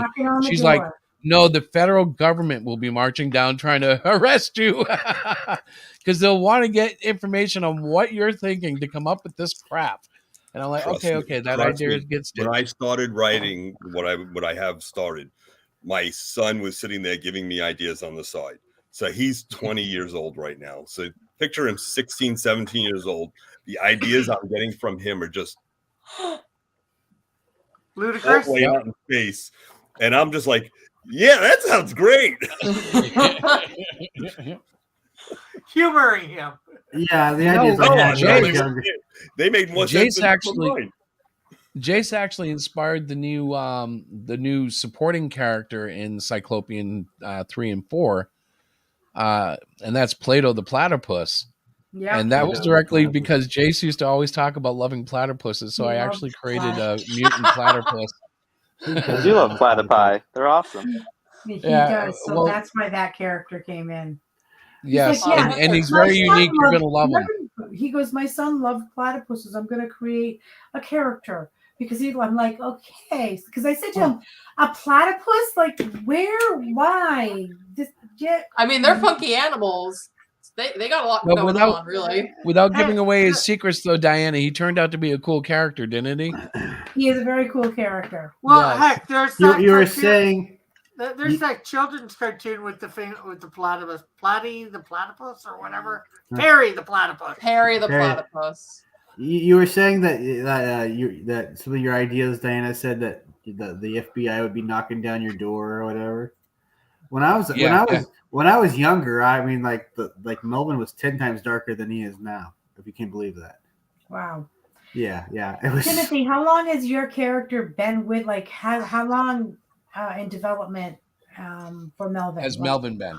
I mean, well, I initially created him like when I was in I think I was in middle school. Wow. And I didn't really have any direction for the character, and then I stopped drawing altogether. And then of course, Jawbreakers comes out, and I literally dug them up and kind of repurposed them. I had just seen that movie John Carter of Mars, and I loved the book. So I thought, I'm gonna make Melvin a sci-fi fantasy character. Mm-hmm. Now, Melvin actually is part of the cameo cupcake story. Yeah. Really good motif. But he gets a full 2 pages, and that was pretty brings cool. the Grey Grifter to his story to an end. Yeah, it's a conclusive story by the end of the book. The only way Melvin knows how. Yeah. So the thing about the cupcake stories is they are a I guess a parody or a satire of the Hostess Cupcake ads, and they feature our original IPs and various special appearances by Mr. Yanafui, who is an actual memer on YouTube, does video memes. If you don't know who he is, check him out. He's awesome. And then we also have Soy Rage appearing in one of them. Anybody who doesn't know him, he's a inclusivity and diversity specialist. That's how I like to look at him. Very funny guy. He's in one of them. And then our characters, which were mentioned in the video as well. But those are a riot. I enjoy those because if you've never done a Hostess Cupcake page, do it. Because your story has to go from introduction, middle of the story, end of the story in 9 panels tops. It's hard. It's hard to write. It's awesome. It's a condensed. And if you get it right, it's so fun, but it's so hard to put all the pieces just right so the story sort of flows from morning to noon or whatever the time period is. It's difficult, but it's fun. Right. And Jay, do a Batman voice. Oh, I can do a Batman voice. But I am Batman. Can you do that line from the new one where somebody says, "What are you?" and he says, "Vengeance." Vengeance. There you go. Now, okay, so I was going to actually jump around and do a Sean Connery voice because it's Jean-Luc Connery, and start going, "Yes, I am Batman. Yes, I'm Batman, I say." I got to ask you this: am I the only one that finds it funny that in Highlander he was supposed to be Egyptian, but he was, but he's Scottish, but he's supposed to be Italian or something like that? Actually, I will argue with you and say whatever Sean Connery says he is, he is. So if he says he's Italian, I'm buying it. It was a cool movie. I'm just saying that kind of struck me kind of funny. Well, if you're talking Sean Connery, I'm still upset that Leave Extraordinary Gentlemen didn't get the play that it should have. That movie was great. I love that movie. That was entertaining. I have to admit, I still haven't seen that. Except for the CGI, Jekyll and Hyde thing. That's fun. Well, Sean Connery was one of the best James come Bonds. on, the time it was done, and for the budget, the little crappy budget that it had. But it was still fun to watch. And I don't think people understand when movies like that came out, it wasn't like you had the MCU putting 20 movies out. There was a time when Daredevil was an awesome movie because it was the only superhero movie available, next to Blade and Superman and Batman movies. Yeah. They don't have good movies like they used to. Oh, have. come on. I remember the original Captain America movies on TV back in the Oh 70s. yeah. Oh, geez, you just be running around with a shield. No, Yeah, but you the know shield what? was When the they front of the bike, if you remember, it was the windshield of the bike. yeah. Oh yeah, but It was that's so their. bad. But that was the '90s one. But they had the like some they had some B movie actor that was in a movie like Space Mutiny as Captain America, I think. Mm-hmm. And his But thing it was didn't matter Original because as Doctor kids, Strange. Yeah, Doctor Strange. Oh, that one was weird. That one, yeah. it wasn't named Doctor Strange, but it was Doctor Strange. No, I know it wasn't called Doctor Strange because they couldn't use it for legal reasons. But wow, that was really off. Then there was You know- the Fantastic Four one with what's his name from Knight Rider? Oh, Nicolas with David Cage. Hasselhoff, Yeah, Fury. playing Nick Fury. Nick Fury, or Nick that really, Fury movie. or that bad Generation X movie. Oh yeah. Remember that? Yeah, Dolph Lundgren. Unfortunately, Oh, that was actually kind of cool. I do like Dolph Lundgren as the Punisher. That was. Yeah, I liked him better than the other guy. Who did it after? Oh yeah, the 2004. Oh yeah, yeah. Yeah, I can't remember his name. Although I did like how Punisher like fooled everybody and then turning against each other. That was kind of cool. You want another bad one? Go watch the Vampirella movie. Oh, that was just Oh, I have terrible. not seen that either. What about Barbed Wire? well, It was better than Vampirella. real bad comic movie, Catwoman. Oh, that was terrible. Now But you know what though. The thing about that was, I probably think that was. would have worked if not for Sharon Stone.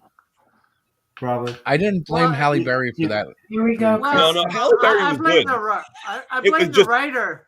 It was is what terribly. happens Yeah, to he's me. right. It was terribly written. It was written like Legends of the Catwoman. Well, if you know, DC took their foot out of their mouth and said, "Well, it's not really the Catwoman that you know." Yeah. Oh, really? Thank you, DC. Obviously, I mean, Love it's kind of like the Joker. The Joker's not really the. It may or may not be the Joker, the one Joaquin Phoenix played, but it was awesome. Yeah. But Yeah, you yeah. know, they said that just in case it didn't do well, I guess. Yeah. Hey, did everybody here see Spawn. Batman yet? Because I haven't seen it yet. I the did. new one. I did. I haven't seen it yet. I just saw Spider-Man yesterday. There are parts that I liked and parts I didn't care for. I haven't seen it yet. I can't sit for 2 hours and 45 minutes. Right. I It think was I'm going to great. have to drag Diane Is that how out long to it a movie. is? No, it's Yeah. 3 hours. Yeah, it's almost 3 hours. Yeah. Wow. But That's a long movie. here's a movie that was terrible but had a great soundtrack. Spawn. That was terrible, but the soundtrack was awesome. I actually liked Spawn a lot. Really? You cannot tell me that John Leguizamo was not amazing as the clown. That was cool. But I'm talking about like the guy that was supposed to be like the Spawn's mentor. I didn't like that guy, and It was more. You know what the problem was with him? His accent kept changing. yeah, that was it. That was what Well, bothered me with him. I have to admit that was still early enough to where Spawn got the automatic superhero pass for me. There was a time when the HBO series animated was amazing. Oh, Yeah, that was good. That was over the top, crazy. That was fantastic, and that they brought Sam and Twitch into it, I loved it. Chapel was in it. Mm-hmm. I preferred It's almost Chapel like as Two of Spawn's the Boys, killer. but years ago. I actually preferred Chapel as Spawn's killer. So I agree. Yes, my love. this is where I come in, and I say this is a lunch party. So Let's chat. let me ask something of the artist known as Krista. No. What? Yes, let me ask something of Krista. Why do you have to have that green face? It's so creepy. I think it's cool. Krista, my It's friend, creepy, but it's creepy. It makes are me think you of the Wizard of doing? Oz. Is everything you're doing traditional or digital for this? Yes. Okay, because if you manage to do a traditional, you could actually try to sell the original art. Yep. I know, but that's so much more. It is, isn't it? Well, So many maybe more Jay variables. looking at you, Krista. He Well, just gave you the Krista, eye. maybe Okay, Chris- wait, listen. I know how to do it traditionally, but I'm also in the process of setting up my studio, so I literally Right. don't have anything. Like, you can't really The see feng anything. shui isn't here it's all yet. boxes, like, Yeah. and over here Well- you can't even see. So it's Well, I was going to suggest. I'm the pencil and just ink look guy. You over- know that. Yes, I do. I was going to suggest look over the whole script and maybe take one page out of it and see what might be best as traditional and just do one page. That way you can sell one page out of it. That's Now actually you don't have to do. that's a good idea. Like even certain aspects and kind of blending it. We have this is a 60-day campaign for a reason, Yes. right? So you have plenty of time. I've seen you do art. You are very well. I'm going to be honest. I marketing, saw your thumbnails, and I thought, oh, this is going to be good. And then you sent the freaking troll. Well, and yeah, that was digitals. And I was like, wow, okay, now she's getting serious. Well, when you first sent, I was like, oh, she's writing a cute little comic with her mom. And then you pulled out the troll. Well, because my jaw hit the floor. My jaw hit the floor. I literally have a scuff on it from where it scratched against the rough floor. And I was like, my story is wow. not cute, by the way. Just yes, so no, you guys honey. know, my story is not a cute. You're gonna read this and like, you wrote this? Like, oh my god, right? Yeah, she will get some of that. I remember when I did I did Cluster Fudge, I got a lot of backlash. People were like, I thought you were a Christian. And I'm like, I am, but I'm creative. I do other things, like this is an expression of something. And there's all sorts of stuff. And they didn't like it as much. They being the people who expected, they stereotyped me. Right. You'll face some of that for this story. You are definitely going to shake some boots. Krista, may I make a suggestion? Yes, sir. I know you like the digitals. Do you do your layouts digitally also? Wait, did you say Chris or Krista? Krista. Oh, okay. Do I also do my layouts digitally? That corner. Yeah. So as of late, I have been doing pretty much everything digitally. The traditional art has mostly been painting, like doing paintings. So You've when done it some comes beautiful paintings. Because my suggestion would be, because trust me, I did sequentials plenty. The way I would recommend doing them is, even if you're doing them digitally, do the layouts on comic board. Just have the outlines. You don't have to have the detailed pages. The outlines on the comic boards, scan them in, and then do your digital over that. Then do you always have those boards, and you could either sell the boards, keep the boards, use them for something else, or go back to them if you actually have to redo something. Right. Oh, and if I can point out something that Jay's not telling you, and maybe he's too instinctive to know this or tell us, but there is a difference when you're drawing 11/17 and putting motion and fill in the page. Like when I'm working digitally, the one thing that sucks is I don't have a sense of size. Whereas when I'm on an 11/17, I know exactly how big that panel feels in the page, the weight of it, the weight of the characters. Whereas sometimes when I'm digital, I'll zoom in and like super weighted, detailed drawing, and I pull back and I'm like, oh crap, that's just like a little tiny piece of the page. Yes. So again, that comes to experience over time of looking at it, doing it digitally. But if you do it like you said, like if we did it your way first, you get that weight because it's a physical weight. Like it doesn't change to your. You'll also see it'll help with perspective too. When you want to have, like, if you want something to look like this, like he's going to grab and the head's in the background, it's easier to do that on a layout than it is to do it digitally. Yeah. Jay, really, I think I just need to move next door to you and listen to you coach a little bit. That's bad to the bone because you're right. I'm like, he's right. When I draw on the table, years to get perspective right. Trust me. Yeah. Oh, yeah. Hey, sketchbook. You brought up a good point, like with digital. So I've been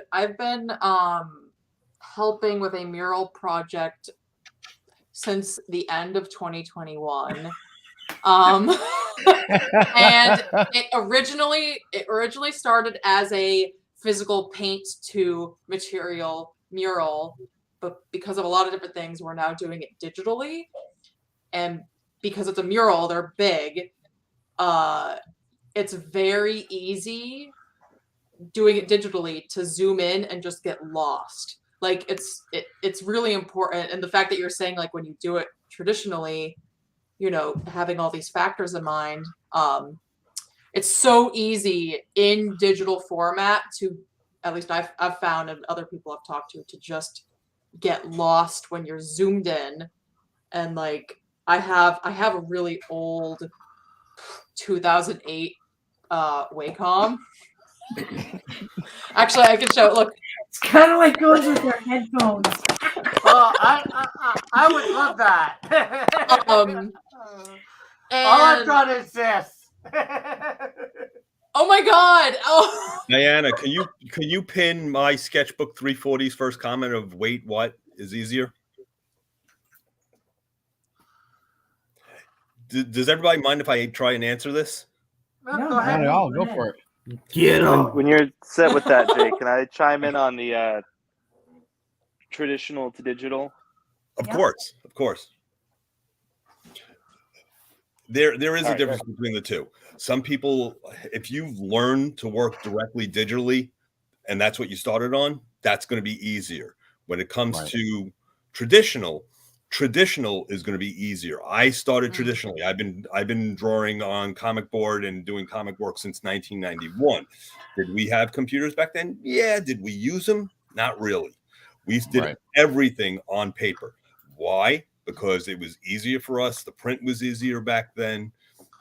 It's also a different feel and a different look. To be honest, we each do something different. For me, if you asked me to draw Superman flying, and I have digital and I have paper, yeah, I can do both. But if I'm doing perspective on it, traditional is much easier for me. If I'm just doing him standing there in a power pose like this, and it's flat, yeah, I could do it digitally. But personally, certain things are much easier traditional than digital. It doesn't matter how much patience you have. Yeah. And my problem is I was never that good in traditional. I was a kid when I was really doing traditional. And so like when I got back into it, you can ask Diana, I started drawing traditional and I was throwing away 2/3 of every sketch pad because I would mess up and there's no Control Z on a sketch pad. You can only erase it so many times. And then I'm just like, screw it. This page is done. This page is done. And with digital, it's also ironic for me. My hands are very textile sensitive and the paper would actually start to irritate it, the grain of the paper. So I have found that I actually like the smoothness of a glass pane to draw on. But that's something rather recent, like the last 15 years. When I was a kid, I didn't know any different. I don't know. Right. But the glasses helped me in that sense. But traditionally, if I sit down and I put out an 11/17 and I do a page layout, it's usually infinitely better than if I sit down and try to do it unassisted digitally. Unassisted meaning I don't just pull up some, bunch of they offer a bunch of templates, page layouts that you can pull out of our apps and stuff, and I've used them before, but they get boring. It's like that's not it looks okay, but it doesn't there's a spirit when you create your own that flows through your page that And if you just try to use it. Chris draw, And- I love, because I am, I see like lots of artists in my family. I've got, Jace, I've got Krista, I've got Chris, and they can all do digital. But when Krista does her, more traditional art, I'm like, I marvel at that because it's such a different skill set. And even when Chris draws, like when he's sketching and he does do that, I love watching. Like when I met Chris, that's all he did. It's creepy, guys. And Jay and Chris might have actually caught her doing it to them too.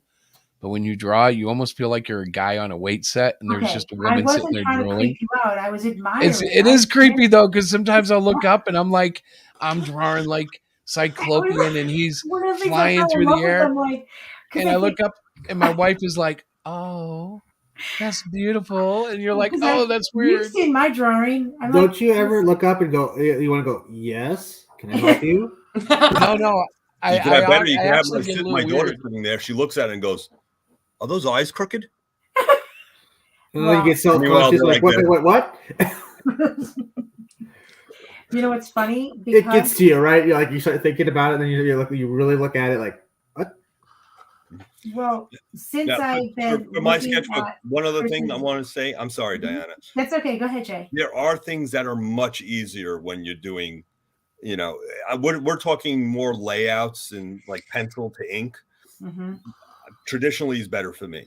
Mm. But when you go to colors, yeah, I don't think anything beats digital on colors. Yeah. I mean, there are some people, and I can name a few artists, and you know, Chris Matt is one of them. Chrissy Zulo, Joseph Linzer. If you look at any of their hand coloring, mm-hmm.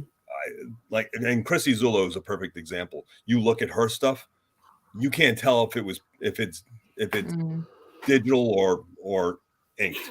It's Wow. it's just that smooth. That's awesome. But digital, when it comes to colors, digital is really pop. Mm-hmm. Yeah. Well, And I the think control it's is so much better there, like because of the. That's why the the Hulk has purple pants. Yeah. Was that like some kind of like mistake and they just didn't correct it? It was supposed to be brown, and then when the ink printed, it ended up coming out a purple. So they left it.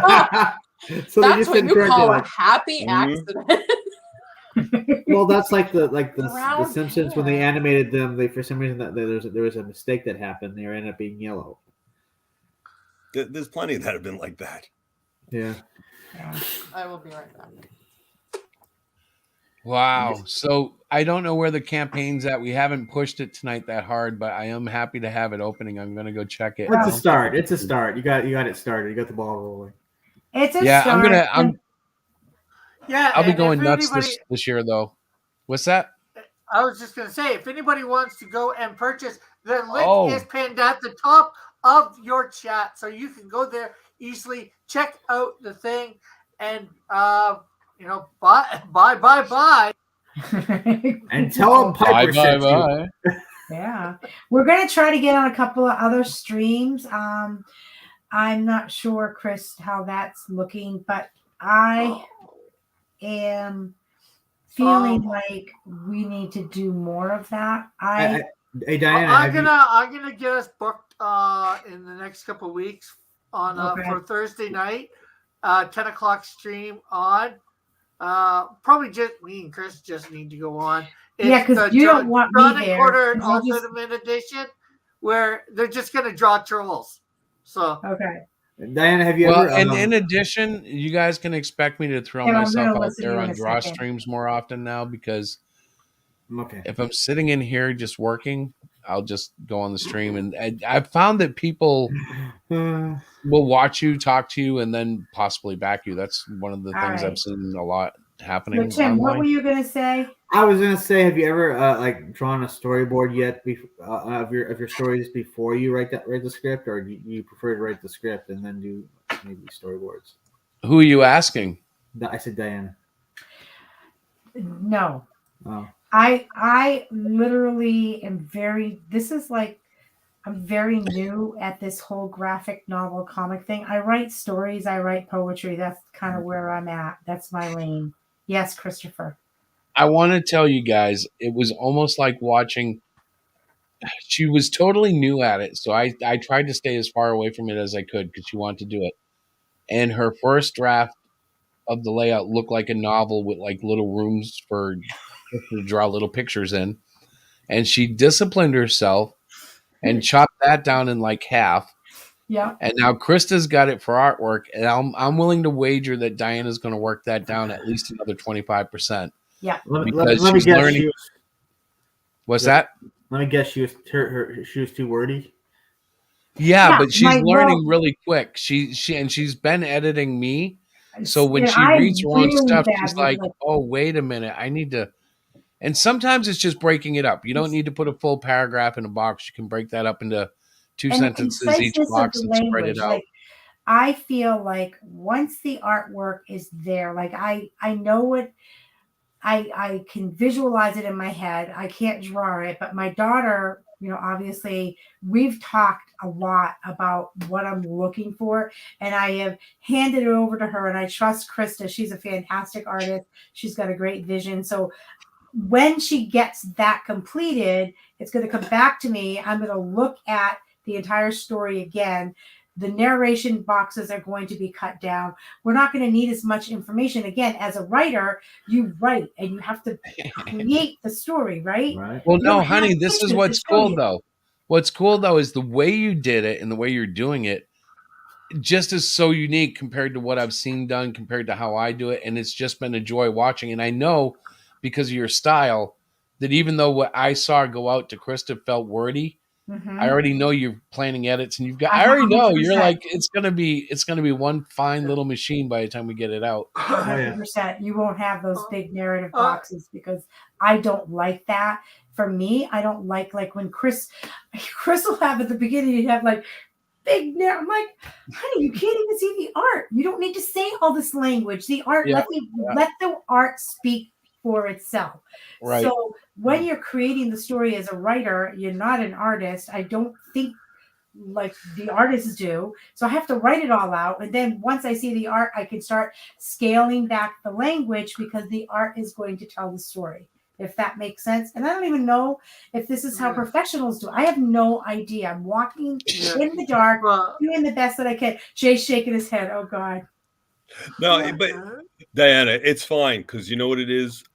The first few things that I've ever written, as when I showed them to someone who was a writer, he looked at me and said, "Are you writing a novel or are you writing a comic book?" And I'm like, "A comic book." He goes, "Yeah, you really don't need that. You're supposed to kind of say panel 1. Yes. This happens. They say this. Panel 2. They say that." Yeah. And I said to him, "Yeah, but I can't. It's just, I don't see it that way." Yes, exactly. I have to write it out first, and then I can put it into that's what I did. I wrote my story. I think of Chris for the big caption boxes that you said, with a lot of words in it. I think Stan Lee used to do a lot of that, describe a lot. You have to understand, back when you go back to the 50s when comics first came out. Now, mind you, I'm a big Golden Age, Silver Age fan. There was much more reading in comics then than there are now. We really have cut back it to a more visual story than a written story. And the culture has just changed so much.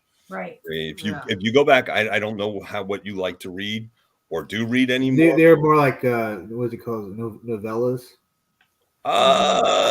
Kind of yes and no, but I'm not even going that far back. That's more into the 40s. I'm talking about in the 50s when it was really 4 to 6 panels per page, and right on the top of each page, all the way on top, you'd see a border that basically had 3 or 4 lines of story. Right, like a And narrator. then you might have and then you'd have the same thing on the bottom. Go back and look at any of the army books from the 50s and 60s and the horror books. They all had sometimes a whole page that would just be part of the story. Right. So it was a big difference. But I mean, I know Diana's she's this is what she does. She's a creative writer. She knows what she's writing and she knows what she's reading. She'll know if it flows or not if she's reading it. So when she's editing, guys, I know we all have our visions, but you got to listen to your editor. If your editor doesn't sound right, listen to her. She knows why. And it's funny because that's one of my passions is to edit. And I'm sorry, Dillard. Have you ever looked at someone? I read them like I have a demon. Actually, but I love to help people create the best that they can. And so for me, I need help doing that because as a writer, you can't edit your own stuff. Like Jay was saying, like your story, remember you're like, this is the greatest story ever. You give it to a professional and they're like, oh my God. Like my professors now, when I submit my, right now the class I'm taking is poetry. So I'm submitting my poems. I'm like, these rock. And they'll come back and say, well, you don't have enough alliteration. And they go on and on. I'm like, your ionic pentameter is wrong. Exactly. I'm like, oh my God, I cannot even like. Now, see, and I cut it down to something very simple, and a lot of people laugh at me, but the single greatest tool I have is Diana. When I go into a kitchen meeting with a story idea or with a story, and she comes at it with her kitchen scissors and butcher knife, do not. The more I put up with, the better off it comes out because Like, she keeps me focused. She keeps me, okay, what is the story really about? Why is this happening? Why did you say it this way? Why? And by the time you're done, if you have someone you trust working the other side of your story with you, it's going to make your stuff really pop a lot better. Everything we've done has gotten, like, every issue of everything we've ever done has gotten better each issue. And it's in part because I'm getting better at it, but in part it's because she is getting better at editing. Like, she will tell me, yeah, no. I'm learning a lot more, I'm in Yeah. school. And every time I've ignored her, it's proven true. Like, there was a scene in the end of Cluster Fudge 1 that she was like, do not. And I pulled artistic license and said, no, it must be. And she was right. I shouldn't have done it. I didn't need to do it, but I thought it was a really cool, shocking idea. Yep. It was, but and not in the way that I was wanted it to shocking. be. It was not shocking in the way he thought. Like, wow, this is great. It was like, what? Yeah, people were like, yeah, that's repulsive. Don't do that ever again. And it's challenging because okay. we're married. So it's not like it's this, like professional relationship where I can say, listen. Right. She can't fire me and I can't work. fire her. So we still have to be mellow enough He together. does fire me on a regular basis, right? I used to. I haven't fired you. Honey, I haven't fired you in so long. No, because I said the next time you fire me, I quit. I said I won't do it anymore, and you're going to be crying. You're going to be so sad because you won't. No, I'd just be a mess. I'd just start putting out. No, because he can't work with anybody. When I tell people, if you have like a question, no, I've told people too. I don't hide that. Okay, so like this book was created in part because I threw a little temper tantrum. Yes, because I had an idea and I said I like it and I'm going to be man and stand up for it. You did? And that first story is definitely rooted in all that. And I love it. But what did you call it? What's my writing? Cassette and not, help me. The C word. Not the C, not, you know what word? It's a catharsis for Chris. Yes, thank you. So be careful how we proceed here. Okay. Everybody's like, what C word? Say it again, Diana.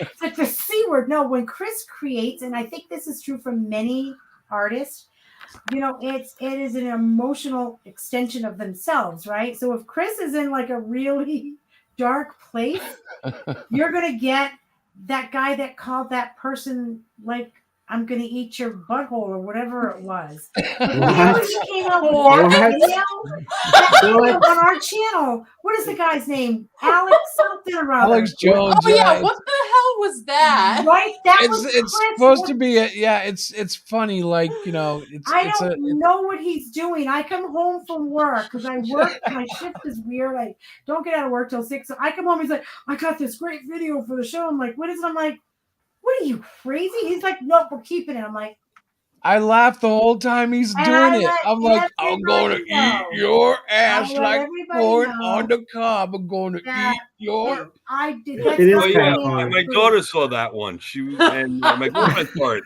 and they're looking at it. They go, "Oh, very interesting." Yeah, exactly. What are you getting yourself into, Jay?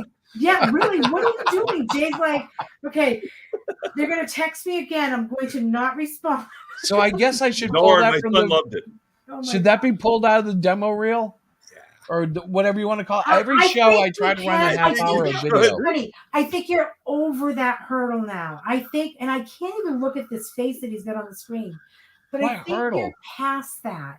You've gotten all that out, right? You can now bring a different kind of video.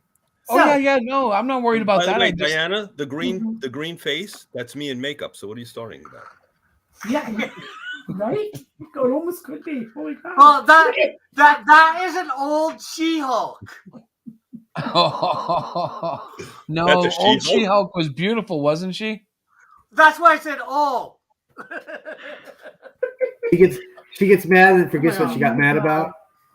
So tonight's show is all about the Trolls Exposed. That one looks constipated. Oh, very cool. I know. Stop. Put your thing back. Oh my God. So we're talking about our Trolls Exposed book launching tonight. Check it out. That is one of the trolls, by the way, Diana. What's that? You do not recognize this person? Yes, I do recognize the trolls. Yes. Hey, Dude, Chris, were I'm you ready? trying to talk about the launch. I'm trying to talk about the book. We got to bring it back around again. Are you done playing? I am a troll in the book.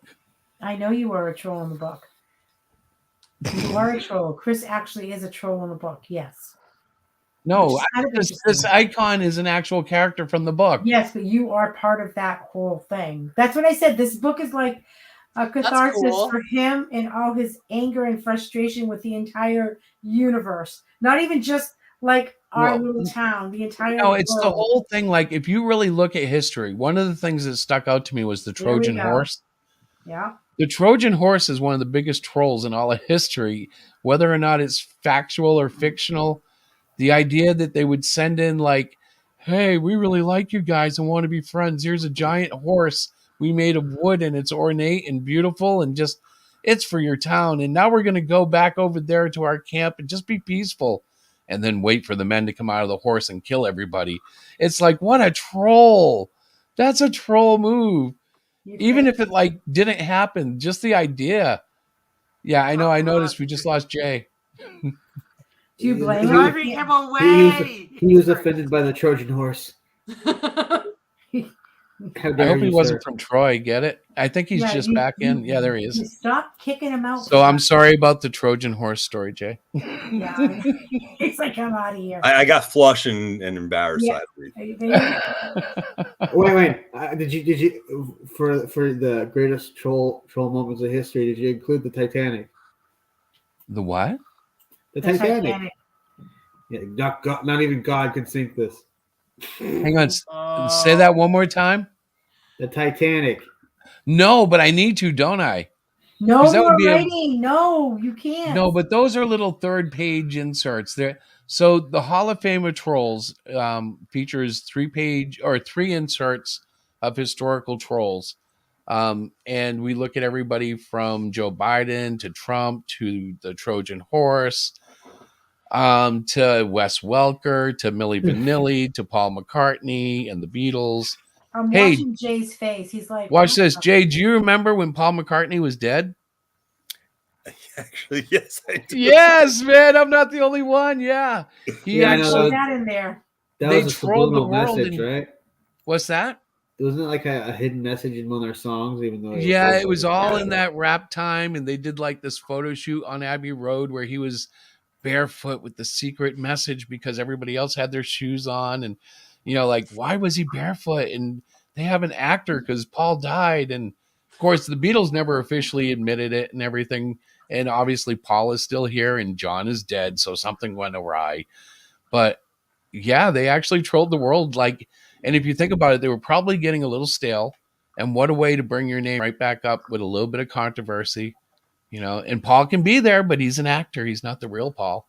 So I have a question. Is trolling becoming synonymous with being tricked? I think it depends on the level of the trick, like in the extent, because the But troll. it is a trick. You are being Yeah, it tricked is. if you're being trolled. As a verb, it is kind of a trick. Yeah. Well, mostly in internet speak, it's just effing with people, really. Yeah, that's like true. You're intentionally trying to mess with them. Right. Like when you go in the vegan room and go, "Did you try the new Slim Jims yet?" Yeah, you're trolling.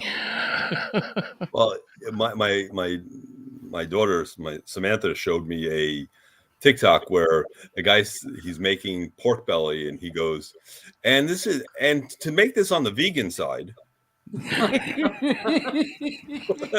in the middle of it. So I showed Larissa, my other daughter, this TikTok of this guy who was going off. Oh my God!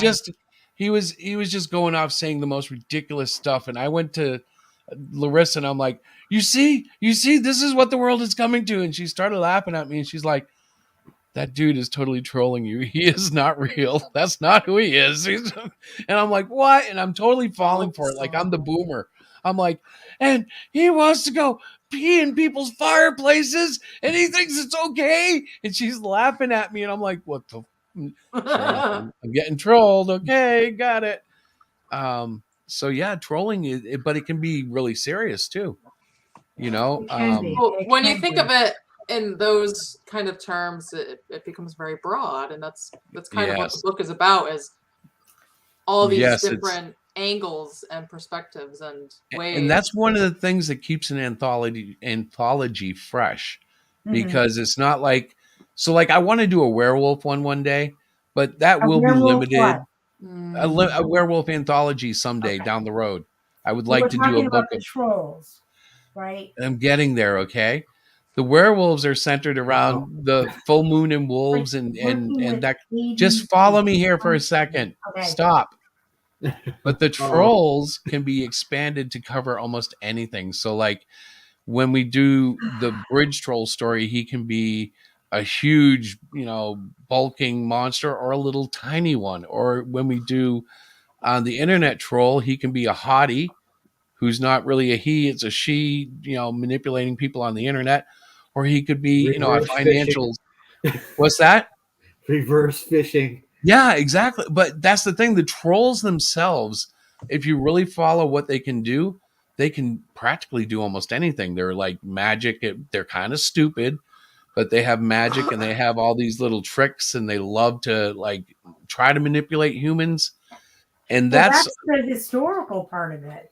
right. You know, And there's a when you lot of look fun at in that, though. the Norwegian, the history, that's really what they did. I mean, when you look at that culture, I mean, people, in Sweden, they believe they really exist. There's people out there that really believe that trolls still Unless you've exist. been to the Matterhorn, you can't tell me they don't. Here we go. I've Yes, done we've done my our research. It doesn't matter, Horn. All right, everyone, I'm going to say goodnight. Okay. Hey, Jay, thanks for coming, man. Oh, it was a pleasure. You'll have my piece in about a week. That's I've fine. just been a little bit busy. We're sorry. Hey, this is going to sound cheesy. Hang on. But I have your piece right now, brother. I have your piece. We're sorry if we horrified Right here, you, my brother. Right here. Jay, thank you so much. Yeah, we love you, man. We really appreciate Love you it. guys. That's why We'll talk I'm to here. you soon. All right. Good night, Sketchbook. Good Good night, night. everyone. Good night. Take care. Night. And Jay? don't forget, you gotta purchase Trolls Exposed. Yeah, Absolutely. there you go. Thank Do you. it. Yes. Thank or you. Jay will come to your house. Yeah. No, he yes, won't. Troll, Don't do that. Would you? troll Yes, us by I will. buying as many as you Yes, I can. will. You 'Cause need he's to vengeful. troll us Yes. by buying as Oh, many and Diana? trolls as possible. Yes. If whoever was the first one to Back it. purchase, Yeah. if you would like, I will be glad to sign that page that will have my piece on it for them. Oh, okay. Very cool. Yeah. That's awesome. I will let you know. Be a little Good extra bonus for incentive. them. That would be Thank you. perfect. Thanks, Jay. You take care of yourself, okay? Take care, everyone. All right. Bye now. Peace. Let's see, guys. So where are we? Have we gotten any other? We're still at 32.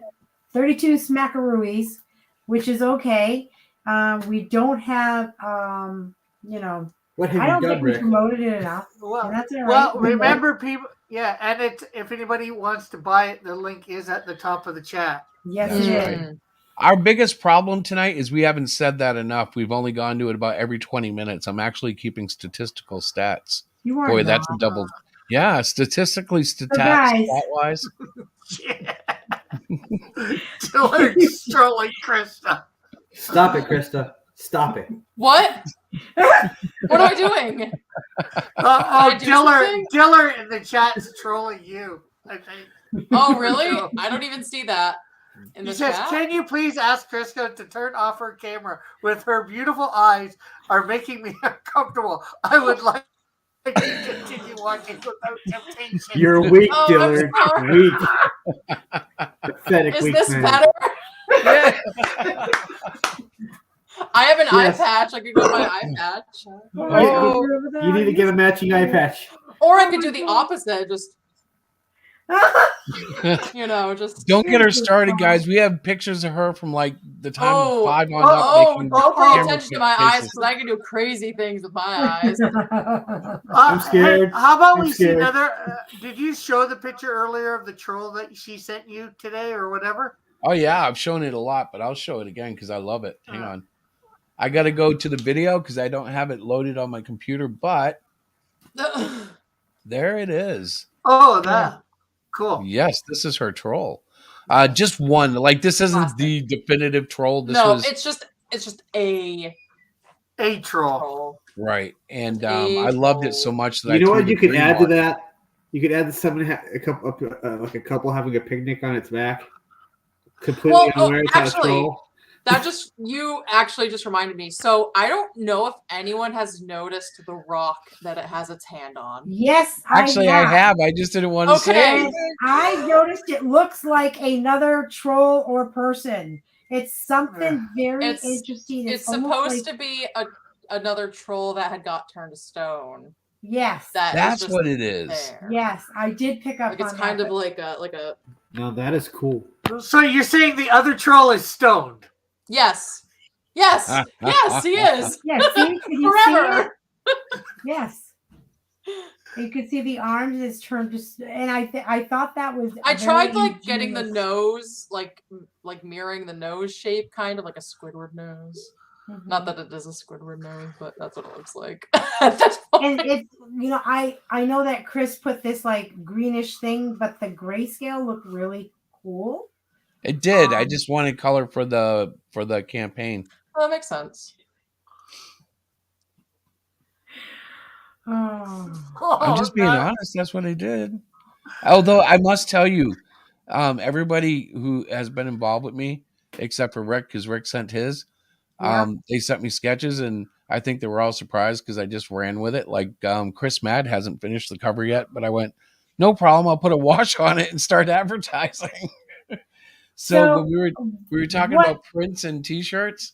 Yeah. And he was like, yeah, no problem. You can use the cover for that, but just wait till it's finished. So I want everybody to know I'm not rushing. It's just because we wanted to have something to show. Everybody, is anybody paying attention to the chat? You guys stop being so. I'm paying attention a little bit. They are fresh, so I think we need to show. Looks like we got a couple more backers. So can we show the screen again, honey? Could you do that? You have to give me a second because I was actually receiving something. But yes, hang on. Okay. This is going to be wonderful. Yeah. What? You see that? No, you haven't shared it. I just see. I see unding on Indigo. Unding on. We're unding on tonight. Hang on. Indigo. We're gonna get rid of that unding. We're on Indigo.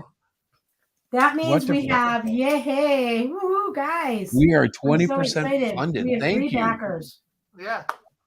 So awesome. I don't know which one of you there. ladies or gentlemen did it, but thank you so far. That is So fantastic. that means 3 sketch cards. 3 fantastic sketch cards. Yep, absolutely. Chris, you'll be able to really do them up very nicely. Yes. So I'm very happy and about actually, I got to be honest, drawing trolls is a lot of fun. I don't know, Krista, if you agree, but because they're not necessarily human, you can have more fun with it. Like if you look at the arms of Chris's trolls, they're really kind of exaggerated forms, but you can do that and it works because it's a troll. You know what I mean? It's like they're fun to draw because they break a lot of the conventional rules. Yeah, Krista knows. How many guys do you know that have a forest growing on their back? Come on. And it's interesting because just like Krista, just like you, Chris Mad sees them as giants. And yet you guys see them as different kinds of giants. Like yours is clearly different than his. And then when you look at some of the trolls that I've done, like that icon that I was using, this thing, that thing looks like just a person in a robe until it takes off its hood. Well, what was interesting, when I read Wikipedia about trolls, is they can literally range from monstrous to literally looking and acting like humans. Exactly. And so, like, they have magical abilities. Yeah, for me, just if you know me, I tend to lean more towards the monstrous, mystical, fantastical. Yeah. But the fact that it said like they can look and act like humans and still be trolls, so I don't know. It allows for a lot of variety. Well, it does make me ponder the possibilities of Odin, Thor, Loki, the Asgardians. Could they have been a Scandinavian troll community that just was so beautiful and lovely that they had these humans all snowed? Oh, what? They were a what? little stronger, a little smarter, aged a lot slower. Well, they're gods. Loki, wasn't there a thing? The Jotun. It's a J word that also relates to trolls. That Are you talking about the thing that Marvel uses as like the dark ice elf thing? Yes. Yeah. I think it's the Jotun. I thought it was something like that. But that's troll related. I think it's pronounced like Jotun, like Yo, yeah.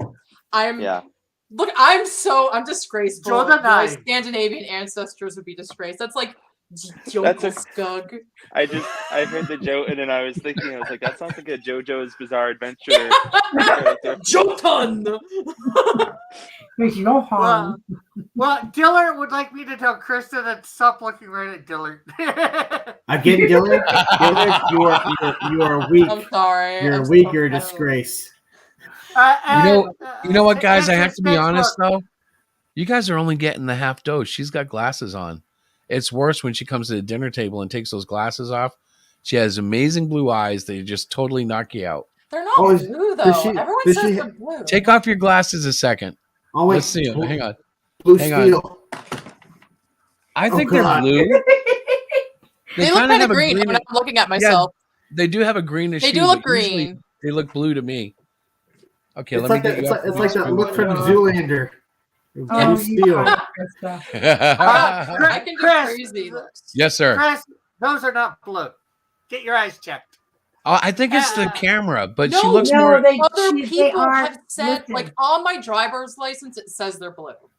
I think it's what you might be. I think it's what you're wearing. I have my mother's eyes. I am what you're wearing. Mom, and she does have blue eyes, but the camera and what she's wearing, they're not blue. If I wear green, they're hazel. They look green. They're not hazel. Hazel's brown.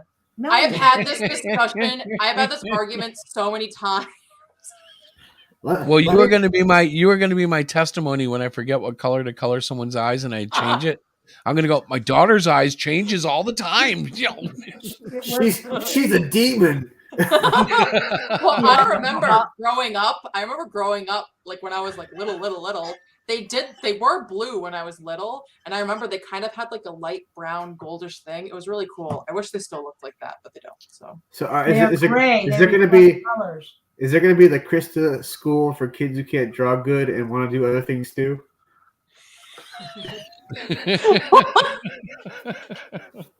What? One second, guys. My mom would like to say hi. I do. Chris and Diana and Lorenzo and John. Hey, Mama! What? What about Tim? No hi to Tim? Oh, I thought. What about Chop Live over here? Yeah, hi. Dylan's not even on the stream. He's in the chat, and so's Lorenzo. No hi to Sketchbook, who's in the chat either. I didn't know that. I just see now. I'm trolling my mom. Sure you are, Rick. And as for Sketchbook's question from earlier, I don't know whether they're Canadian trolls, but as Chris said, I do have a story in the book. So, heck yeah, that's gross. I'm really excited because we've got so many different styles going into it. I love the different styles. I'm excited about the contrasting storytelling. Yeah, it's like I'm looking forward to it because I want it to be read. I want it to be the kind of book that you read once and then you go, I got to go back and see what that said again. Did I just read that? I need to go back and read that again because I'm not quite sure. Yeah, we need to start making stuff that people can watch, read over and over again and not get sick of it. It's like I was just a couple days ago, I was on a small little kick of watching people's reaction to Who's On First by Abbott and Costello. Yeah. And it's nice watching their reactions, but I couldn't. Every time I watched it, I laughed. I could not laugh. You know, it's like I want to say you know, this. I disavow Sketchbook 340. Well, as a equal opportunity friend, Soon, we Sketchbook. embrace Soon. all of you guys. We love you all. You'll be getting more Melvins soon, Sketchbook. I can't wait. So really, we need to like have a little DM because I need to like know what I'm promoting. And is issue 2's video still copacetic, or should I be making something better? Or well, we can talk. We can definitely talk that about yeah. that So DM. that's for the DM. But like I'm like, yeah, man, let's ramp this stuff up. Right. We But got that's our for- book, and like I told everybody, watch the end of the blow up Rick's screen. That this is the Melvin 3 cover in progress. Hang on. You know what? I got to get my eyes off Krista's screen. She had me mesmerized. I was trying to figure out what that background is. I mean, I know what it is, but it's like, wow, that's crazy. Well, she just moved, so it's That's fair enough, Sketchbook. That's fair enough. So the guy in the middle, that's the Invisible Man, right? That's going to be I Melvin. get it. No, I was playing a joke. Oh, okay. I You showed the get pencils, yeah. Yeah, there's it with the pencils, and there's my inks thus far. Hopefully, I'll be finished. Well, I'll get at least half Diana's face in tomorrow, or her hair. not the Diana on this panel, but you know, You're talking about the other Diana. the other Diana. Yeah. Yeah. I had to point that out before Chris said something. Yeah, that's some damn good art, dude. I'll be right back, guys. Sid's killing it. Yep. Yeah, I think I'm gonna try tomorrow to get the collar done and her face, and then over the probably the next 2 days after that, the day or two after, get all her hair in. So, you know, all shits and giggles aside, the inking is really good too, Rick. Oh yeah, Rick's killing it. I gotta say that's a damn good job. For reals. Yeah, I've been taking it in sections. That's the way to do it. It was very detailed. You know, like let's see. I'll take out. Close this up.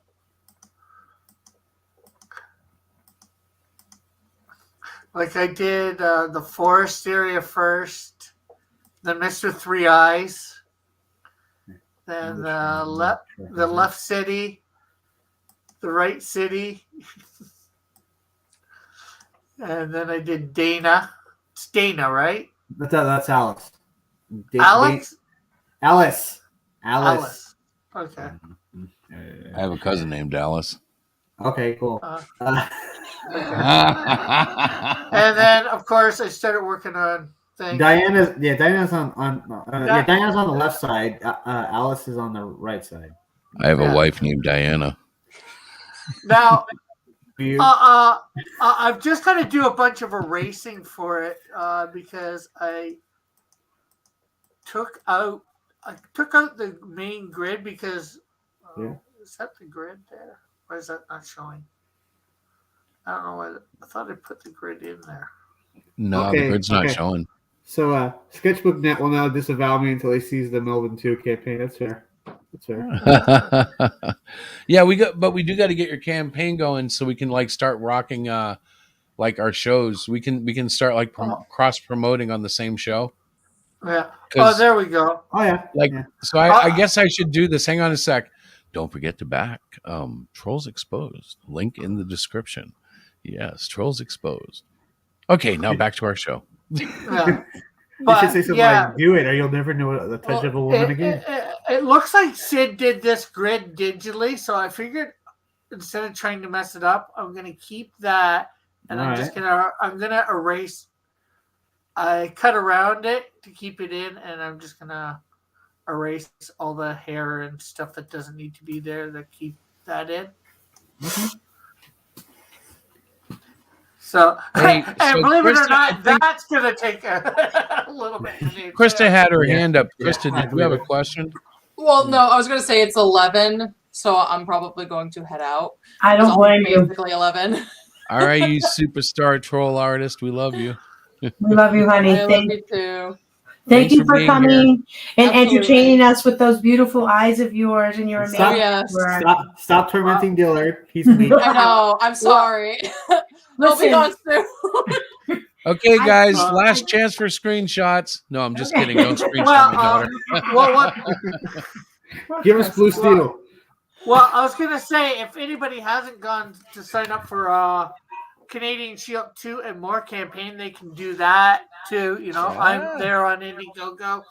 I should be having a launch on June. Actually, I'm going to have a launch on June 24th, which is my birthday. So I'm launching on my When is birthday. it, Rick? June when? June 24th.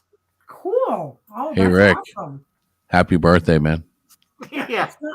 I'm just saying it early before I forget. Oh my God. Krista, listen, honey, thank you so much for popping in. Absolutely. And I will catch And up guys, with you tomorrow, okay? look out for the art because I know what's coming and it's going to be a tidal wave of awesomeness. I'm excited to see what everyone else has. More of it. Yeah, I'm just excited. I can't wait to see your stuff. So until then. Yeah, and say hi to Ben for us. I will let him know. All right. All right. Goodbye. Bye. Wow, we're starting to slow down here. The night is It's getting 11 o'clock. The night is getting low. So I'm really grateful because our goal was $500, and I think we're a fifth of the way there. We're That's 20%. fantastic. Yeah. Just Yeah. about 20%. Yeah, a Which is fifth good. would be 20%. Yeah. Me and Lorenzo both put a link to. Is Jake still here? His icon is, I don't know if he is. He might have fallen asleep. Yeah. Well, Yeah, he's no, been I'm working here. Oh, on he's there. He was working on edits. Yeah, and anybody signing up early gets and that buys something gets a trading card that's going to have for the first time on the back with art by Eric Nienakowski, and for the first time ever showing the Shield's power set. You know, like Now, to be out of, clear, like, that's 1 for the and Canadian Shield, right? Yeah. Yes. So Dun, dun, you know dun. that's going to be. And right now we have 25 people signed up pre-launch. That's very cool.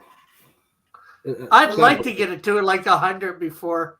It's And got that's, one of- that trading card is exclusive to this campaign. I was going to say it has one of his best villains so far, Toxico. It's the first villain so far.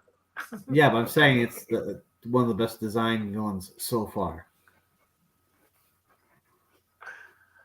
Kind of reminds me of like an old Savage Dragon villain. If anybody likes old Savage Dragon, not to be confused with new Savage Dragon. The only dragon I know is Bruce Lee. That's the Canadian Shield, by the way. That's not art from Canadian Shield 2, but that is awesome Canadian Shield nonetheless. Yeah, and unfortunately, I do have a medium-sized one of that available. It is like the last one available. Oh man, that's gonna be a collector's item. And I think in its size, it's the only one. There's only 2 big ones made.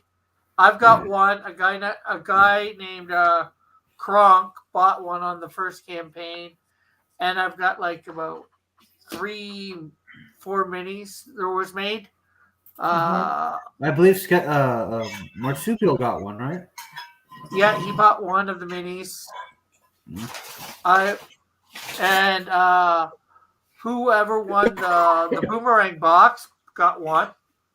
There you go. And I think I have another mini around here. So. No, that weird video is still on there. I have to get rid of that. That'll scare people away. Somebody just came in the back room, you know. Oh, probably Lorenzo. Dillard. Well, Lorenzo came in. What's up, brother? Thanks for having me on. Thanks for coming. It's our favorite. Yeah, sleazy. It's our favorite green dude. Yeah, man. Thanks. Well, I'm having hosting the Sleestackian show tomorrow, 8 p.m. Eastern. Awesome. You guys are Which welcome to network is join that me. on, sir? And you guys, if you want, you can come on and promote your books. Okay. Chris? Yeah, I'm going to be watching. Diana's going to come on and promote. No. Well, Wait. you, I'm you- teasing. I'm so teasing. like viewers are equally as important as panelists, as far as I'm concerned. Like I was, I was in the If you chat want today. more, Yeah. Oh yeah. What Because I have to say something though. you need. It's good to have mods in there. Posting links and stuff, and even Yep. even if somebody can't do that, just tuning in is good.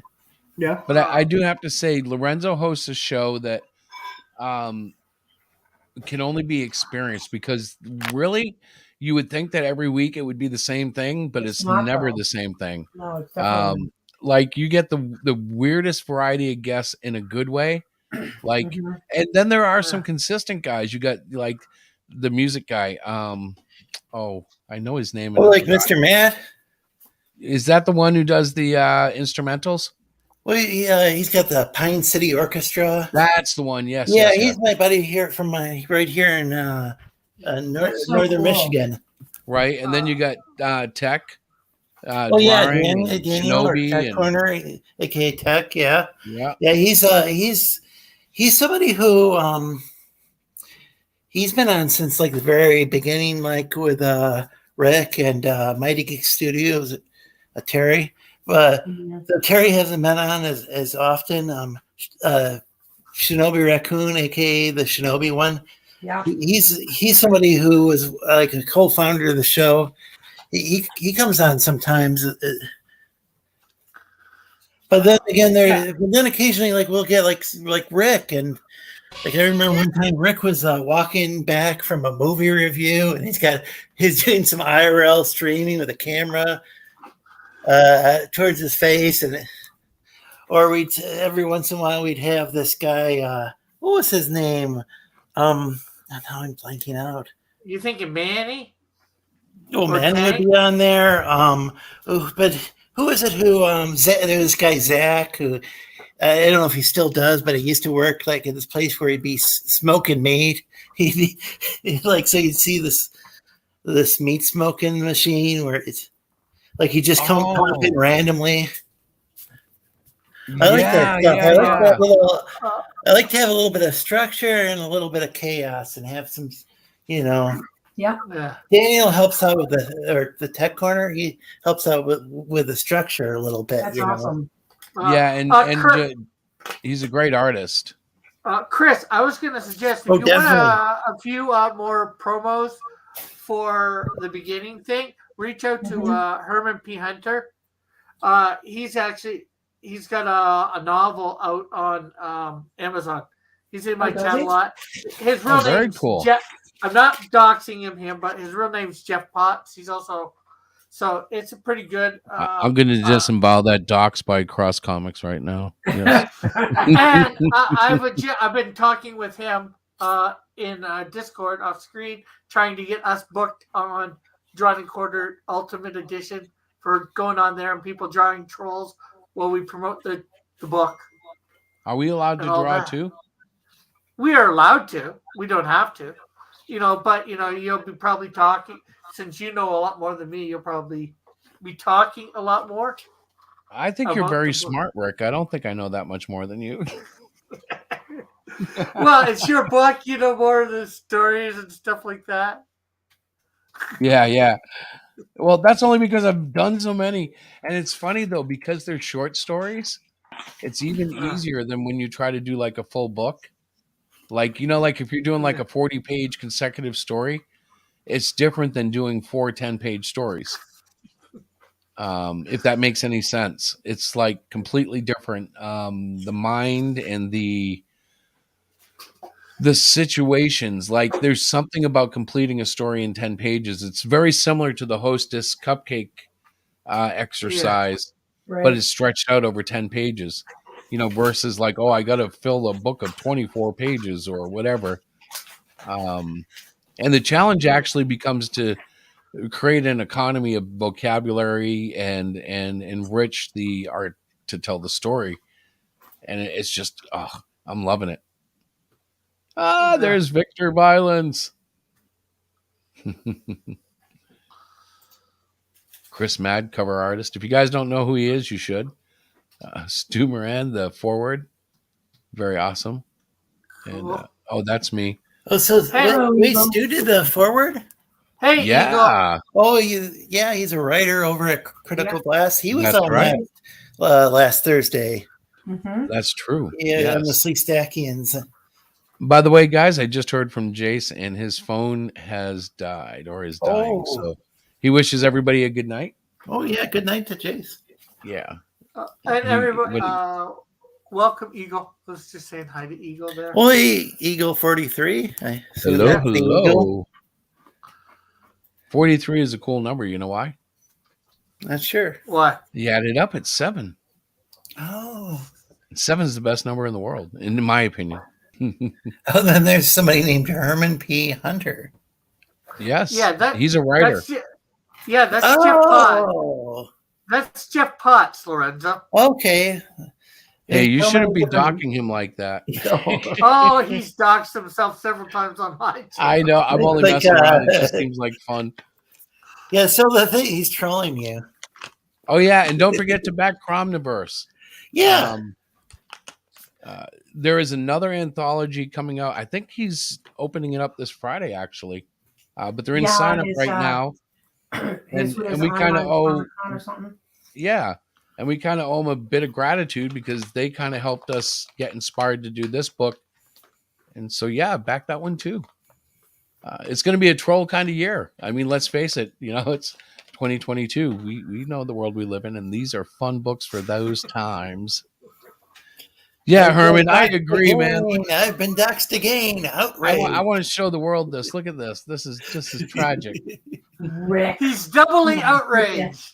Yes. And Rick's laughing. He's like, well, I did it on my channel. How have you no decency, sir? No. Hey, you know what? We have to be careful, though, because there are people out there who will take that and clip it and go, Rick just doxed. Yeah, there is somebody whom I used to consider to be a really good friend, but then he I don't know, I started having some problems with the guy, and then he ended up calling for a certain now dead person's docs for a lawsuit, and it's like, yeah, I'm sorry, I can't have you on the show anymore, buddy. No. The book is The Remnant and the Tomb, as he just said. Yeah, the thing with doxing, and he's releasing it in audiobook format on the 31st too. So it's they're novels? It's in audiobook format? Yeah, The Remnant and the Tomb on the 31st. I got the pre-order today myself. It's only like $6 too. Well, what is American. Oh, okay, that's just but yeah, Rick will not dox you. That's no, and we are joking. We need to make sure that's clear. Yeah, okay. Not doxing. Because that's one of the things that could really, really crowdfunding. Yeah, that's terrible. And I've backed Chris's books multiple times, and he's never doxed me. Yeah, no. And then same goes with Rick. But yeah, we should never joke about that again because you're actually right. We should It's never joke such about a that. weird thing. It shouldn't even have to be like it should go without stating, but unfortunately. Well, you know what happens? I think a lot of times you can get excited and make mistakes, but there are other times where like it's so blatant that it can't possibly be a mistake. Yeah. Hey, listen to us. We know the word "yeah" pretty good. Yeah. Well, I didn't want to give any examples or anything. We're doing a good job. It's just unfortunate. I found his book. Whose book, honey? Herman's. Herman. Oh, good. Are you going to share anything about it with us? Have you read it? No, I found it on Amazon. I'm going to buy it. I thought you were a speed reader. What is this? You have to get it to read it. I'm going. Oh my goodness! You guys are crazy. I'm doing this now. You're reading it right now? No. He's trolling you, Diana. Oh, no. Wait. I don't think I can do this. Hold on. Whoop. I'm going to share my screen. Oh no, I'm not. What are you doing? I'm not doing anything. Oh. What do you mean? This guy. Whoa. Wait, go down. Go down. Go down. Let me read that. Yeah, Oh, it's a troll book. Shots fired, Interesting. man. Wow. The So you some want of to it's know got the the truth about that? stones. Do you want to know the truth about that? I actually sent that to him and asked for permission to troll him with it. And he Because said, I yeah. don't. We had a conversation about it. What did you'll have to tell us what he said like after stream. Yeah, well, I don't think I don't think he so much minds as long as it's done in the right spirit. Well, it's done in fun. Yeah, it's always done in fun, right? Mm-hmm. Yeah. But I did send it to him, So and I asked him for something about using a pen name, an explanation of. Right. Oh, I guess it's all fair and good, you know. It kind of it that's the thing balances about a out troll things. book. The troll book is filled with inside humor and jokes and all sorts of stuff, not just about our circle, but about life and humanity and history. I'm having like Diana knows all the little jokes I think are in it. I don't know how many people will actually pick up on. But I crack up every time I read it because I'm like, oh, I hope people catch that. What's that? That's awesome. Yeah, I'm trying to write it so that like we can read it multiple times and get something, deeper out of it each time. Like a newer meaning, or like, oh my god, I didn't pick up on that. Yeah, or I didn't see that, or wow, like I want that kind of experience for the reader. Yeah. You want something that the reader can read it several times and get enjoyment out of it every time. Yes. You want it to feel like a fresh but familiar flavor of coffee in the morning. Boy, that's a little creepy. Why would you charge people for coughing in the morning? Well, if it's good coffee, I'll pay $25 for the right cup of coffee. But I've never found that cup. You're gonna charge people a fee for coughing? Oh, coffee.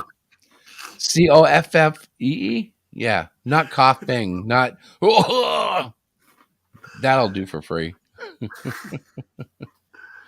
Although these days, you know what? That's not even funny because people would. It's, like, I don't know if you've noticed, but when you're out in public now, mask mandates or not, anytime anybody sneezes or coughs, everybody looks. Yeah. It's like there's still a lot of anxiety out there. Well, yeah. Well, you said you don't even know, like you might have the long haulers. Oh, I think I have long COVID for sure because my energy levels and certain body pains that I get sometimes, I'm sure it's all tied to it. It's a possibility. I mean, not to get weird. I believe it's medically documented. I'm not a doctor, and maybe somebody will change their mind like 5 months from now. But I should just say, I do have a belief in God, and whatever happens. I think I'm protected. I think so. He's advertising a new book. He's looking for the upcoming book called Trolls Revealed by breakout writer Don Gillard. Don Gillard. He reversed his initial. Did you see what? Did you highlight what Herman said? Because he kind of explained the whole thing and how, and how Rick didn't dox him. Yes, he did. Yes, there we go. Yes, no, I definitely got me a little nervous, but until. Well, and I knew he wasn't actually doxxed, but you guys. No, I'm saying that he had explained it, and then nobody read his comment. But he explained why he used the pen name wasn't to like disguise his identity or anything. So Dillard, I have to tell you, if you don't come up with an ad for this comic, at least I'm going to. I'm going to advertise that book in the book. Look for the upcoming book called Trolls Revealed by breakout writer Don Gillard. Oh, yeah, troll people buy a book that's never coming out. So I didn't realize advertise a book that's never coming out in a book that's a troll book. That's going to be great. So I didn't realize that. So it's Jeff Potts, that's his real name, which is what he uses all the time in Rick's chat, like every day or every time Rick streams. Yeah. I believe Anytime that's he's in there, he'll use that. So I didn't. This is the first time I've ever seen HP Hunter, and so it's that one that's the fake, the pen name, not the Jeff Potts, which is Wait, also a cool name. Is it Don Gillard, the who created the Binkler? Yes, the Binkler. The Backler. Yes, but I don't know. I think he's the one who had the tie-in with the Canadian Keeled. Yeah. What? The Canadian Keeled. Yes. Right. Everybody knows that. Yeah. Where have you been? The funny thing is, I've never even used a buckler in an RPG game. So, and now I'm seeing it all the time. So I was thinking it was meant I thought it was the Canadian buckle or something at first. I was kind of confused, but yeah, I thought it that was was several months ago. Thing. Huh? I thought it was a cross marketing deal. Well, it kind of is. It's in a parallel universe. It's not part of the main continuity of Rick's book, but it is. It started off as John Dillard's kind of a joke idea of well, I don't know if it was. Yeah, it was John trying to troll me. Yeah, it was trolling. Yeah, it's what if the Canadian Shield had this sidekick who just screws up royally, and hey, we didn't talk about the street. I don't know what you did there. Stretch goals. So I want to explain this real quick. So our goal is 500, but because it's flexible, we may not hit 500. Obviously, we will, but we wanted to make sure that no matter what, we had an incentive to get to 500. So there's an exclusive print offered only to backers of the book at 500. And then at 1,000, there's a metal bookmark. Now, there was also supposed to be one for 2,000 with a question mark, because what we're going to do is we're not going to release a bunch of stretch goals. We're only going to stay 2 stretch goals ahead of the total. Right. And that way, actually, is the smartest way we can think, because we're very carefully calculating costs and making sure that we don't get blown up. Oh, that's one of those rookie mistakes. It's somebody will have 20 different, well, maybe not, but they'll have 10 different stretch goals or something ridiculous that. Well, picture the poor fool who said, I can afford this. I only get 20 backers a book. And then he gets on EVS's channel, and all of a sudden he's got 100 backers, and he's like, oh no, all his stretch goals are suddenly having to be fulfilled. Yeah, that very well may have happened, because I know there's certain campaigns where there was just one stretch goal after another, and if you're not careful how you set those up, you're going to lose your shirt. Yeah, you're gonna end up in debt or something. Well, I was explaining to Diana, okay, so you hit the first stretch goal at 500. Then every backer after that gets that same stretch goal. So the exclusive print, once we hit 500, if we go up to 10,000, everybody in that, who gets a physical package will get the exclusive print. Yeah, so you got to print 10,000, Well, yeah, posters. Well, it wouldn't be 10,000. It would be however number of backers, but you still have to print more prints. It's not like at 500, that's your limit. Whatever it goes over, everybody gets that perk until you stop selling through the perks, through the stretch goals.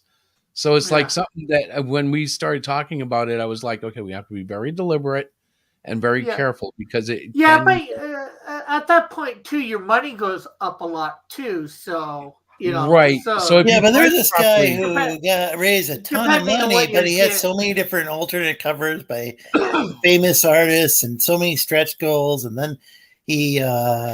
I think he may have spent the money. So in the book never came out, and it was a book from 2018 or 2019. I'm not going to say the guy's name, because I know in our previous campaigns, Diana and I have done some stuff where we've offered stuff that we really didn't have to or shouldn't have, and it's cost us a little bit. So I could see getting excited and maybe saying, yeah, it's a little pricey, but we'll go ahead and do this so we can make it to, the next goal. Right. And then you do it and you actually slide into the goal you weren't planning on, and you're like, all right, we can do this, but that was stupid. Next time we have to not do that.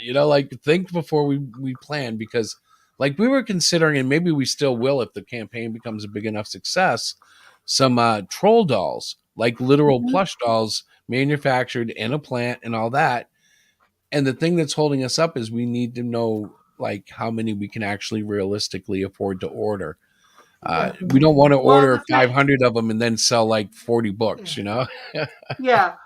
Well, there's the thing too: is you look into something like that. Can you order just one? And if you order just one, how much does it cost? Well, everything I've seen, it makes it prohibitive until we get to it's still in that, to me, that range where until we can order a quantity for that.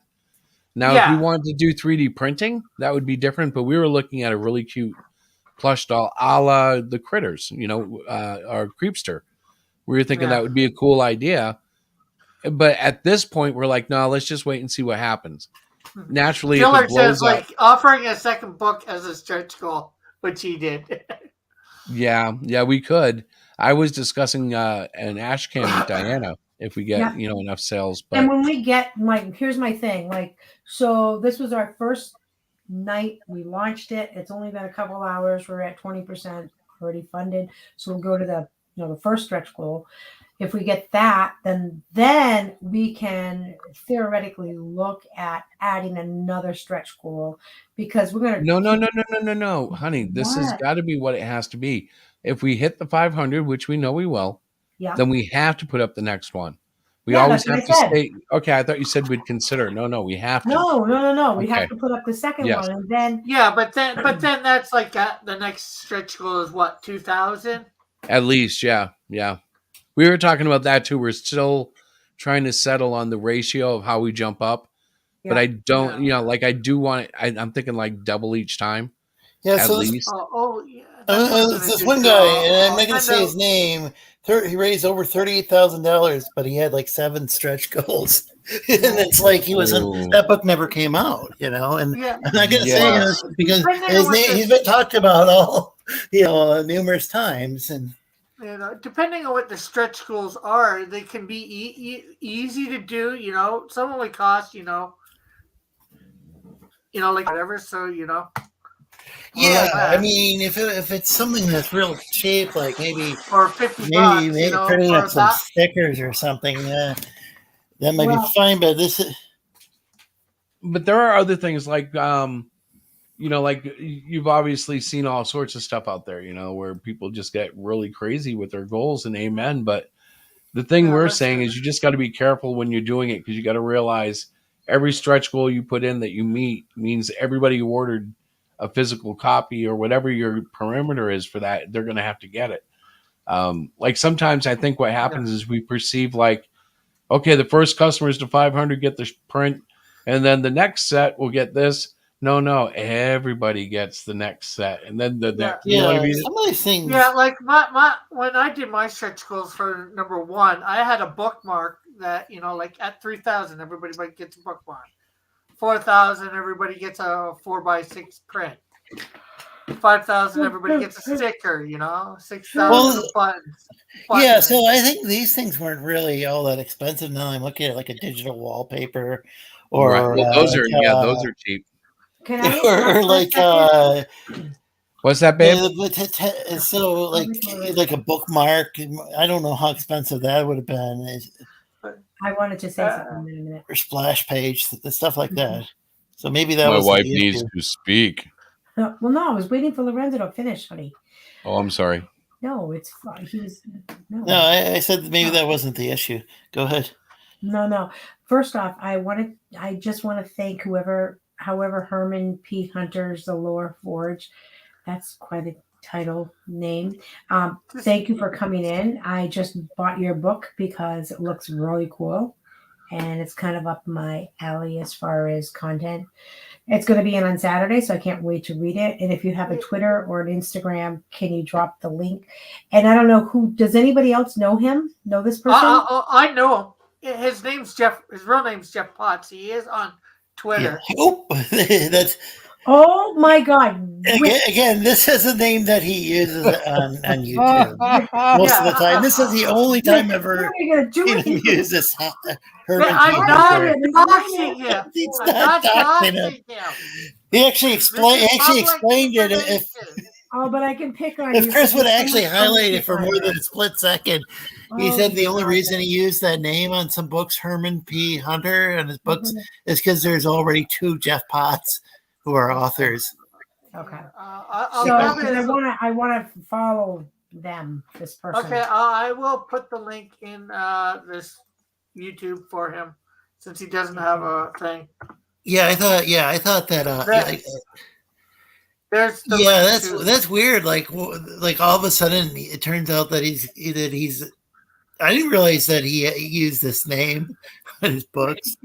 Yeah, well, we've talked quite a bit in my chat when he's only been the only one on, so he's revealed it. It's public No. knowledge. He almost always uses his real name. That's funny that he's actually using like his pen name in this one instance in this one probably chat. to start, But yeah, he's revealed before promoting apparently his that book. this is his pen name. Okay, I think I that's just found cool. this person. I'm gonna have to learn this name, Herman P. Hunter. Yes, What see was it now. that you were saying, Diana? About I went and found it, and so found it. The poor guy found him. Holy cow! So I just followed him because I can't wait. I'm a reader. I love reading. So yeah. Well, you know what, buddy? I ordered the book before you, and you're gonna get it before me. Probably right because I'm getting it Saturday. That's so funny. So I does ordered it before this it came have out. video? This is just wrong. I tell you, wrong. Oh my god! Does he have videos up on the Herman P. Hunter channel? I don't know. Or does Got he a have the couple- Jeff Potts channel? Because I would like to subscribe to one or the other. But I've reached the number, almost the maximum number of YouTube channels I can. I don't know. YouTube doesn't like that S word. I've heard some. I can support. Follow. So. Okay, so I'll put a link to his YouTube channel too in the chat. I just wish I knew which one was his active one. If it was Jeff Potts or the. He says he has lots of videos up on the Herman P. Hunter. Oh, okay. And like I said, Lorenzo, I just in the chat on YouTube, I just put a link to the channel. Okay, that's awesome because I've got it open on. I've got. So guys, it is 11:30. Okay, I know what's coming. Wait. I have to say one thing before you do it because I have to go too if you're going because I have to get up in the morning and go to work. Well, I'm so tired right now. WatchHeroShack.com. We're about to release the digital edition of the Great Cyclopean 1 to keep it in pace with what we're doing this year. We're going to release the older issues online as we release newer issues in print. So watch for the Great Cyclopean #1 coming to Hero Shack this week. And back Trolls Exposed. Okay, honey. Well, Leslie Stackians, 8 p.m. Eastern tomorrow. Or Thursday night. Lorenzo show tomorrow, right? What up, Andy?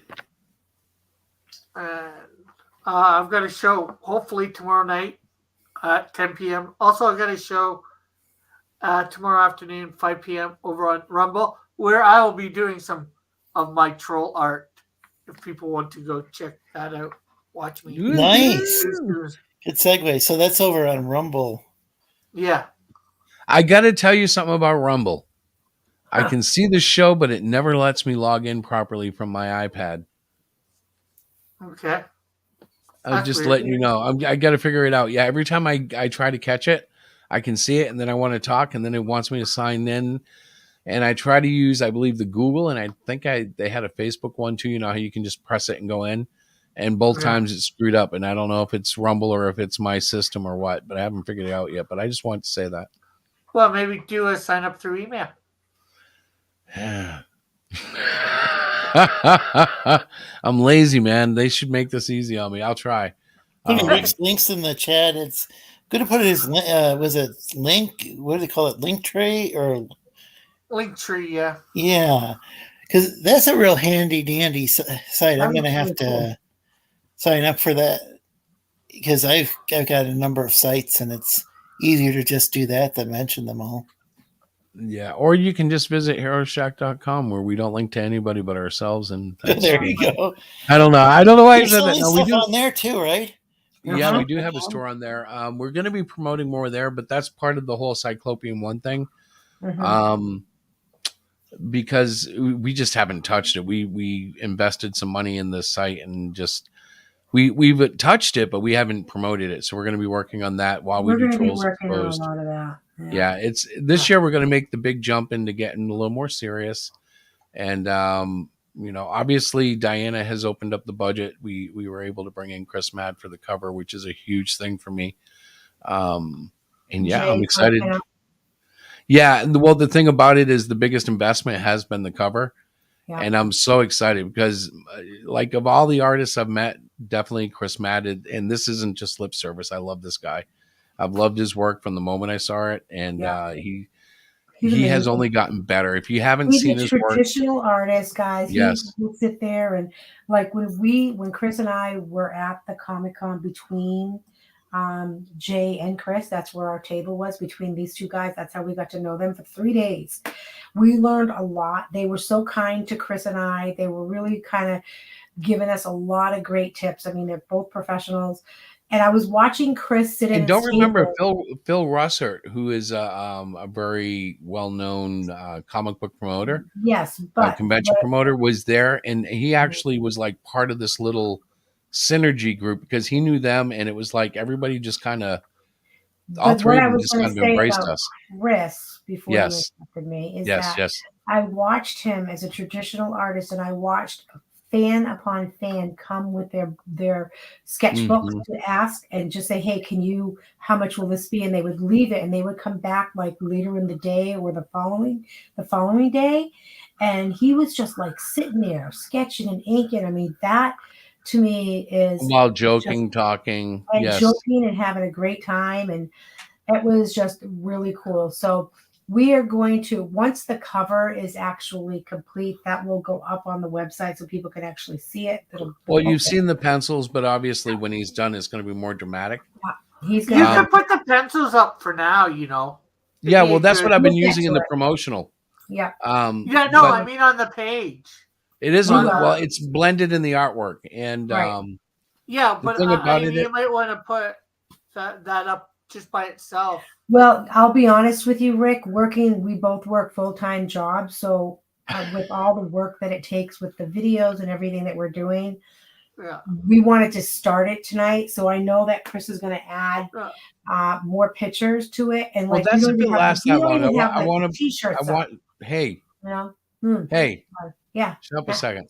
Yeah. I want to point out that Chris Mad has let us so graciously sell the original cover art. Now, the thing about it is, it's going to be beautiful. And when this word gets out that this is available, it's going to go because people stock his original art. But I'm really proud that, like, we gave him the option. We paid for the art, but I was like, if you want the original, go ahead and keep it. But if you want to sell it, we'd love to put it in a tier. And here it is. So yes, we're very blessed. Well, that would be a great reason just to have it up by itself, even at the black and white at this point. Exactly. Pencils. Yep. So I am heading out because I am falling over. Me too. on a very Me too. late night. Me too. You guys are awesome. We love you to pieces. Thank you so much for hanging out with Yes, us. and thank you, backers. I haven't checked the list. I don't know who you are, but thank you. We do appreciate it. And thank you, Rick, around. and Tim and Lorenzo. Yep. And Terry. Yes, I was about to say that. Well, thanks for having us on. Love you guys. Good. I'm a little upset Dillard didn't come in tonight, but I think I understand he's busy on Trolls Revealed. Also, he was You got to make a mock-up cover for that. I am. I'm definitely putting that in the book. I took a screenshot so I don't forget the title and everything. He was also intimidated by blue eyes, so he didn't come in because he's weak. Yeah. Well, and again, thanks to Krista and Jason, Jay. You guys are great, and we appreciate it. And that was awesome. Yeah, that was a fun panel. I think so. I'm so. Yeah. very happy that Jay was able to make it. We weren't sure. And that I'm sure Jay down the came road in. we'll get Chris. Chris is a busy guy and he was working, but I'm sure somewhere down the road we can get a little video of him talking with him. Yeah, we'll probably have him. We'll Or ask I'll him. tell you what, guys, the best way to meet Jay or to meet Chris is to go to a convention. He's like out every weekend. Yeah. Go hook up with him and get a commission. You'll love his art. Yeah. But yeah, now I'm just kind of shilling, but I mean it. He's awesome. Yeah. All right, I'm leaving. All right, so listen, when's our next stream? Next Wednesday for sure. I have to reach out to some people that we had been on their shows. That's what I'm going to be doing the next couple of days. I know tomorrow night, Lorenzo at 8:00, and then Rick has something at 10. I don't know. 8 Eastern. Yeah, 8 Eastern. Pop in, Chris, to say hi and just talk a little bit about the book, if that's okay. And yeah. Yeah, Rick does some really outstanding shows where he's one of the best hosts as far as interacting with the chat. I don't know how he does that while he draws. Yeah. I make sure I have the chat very easy to see. Right. Are you sure you're not trolling us? Rick shows kind of like our cheers. Everything's great. Maybe there's a twin Rick somewhere in the room drawing, and the other one's on the computer. Rick shows kind of like a virtual cheers. Everybody knows everybody there. Everyone knows your name. Let's see. All right, so I'm gonna close the stream with the trolls reel. I just posted Chris Mad's Instagram too. You guys. That's usually I have my screen. They see my chats. Oh yeah. Very cool. All right, I really have to go to bed. I'm so tired. All right, so here we go. I'm going to put on the video and just kind of block everybody out. Good night, everybody. We love you. Good night, everybody. Good night, guys. Good night.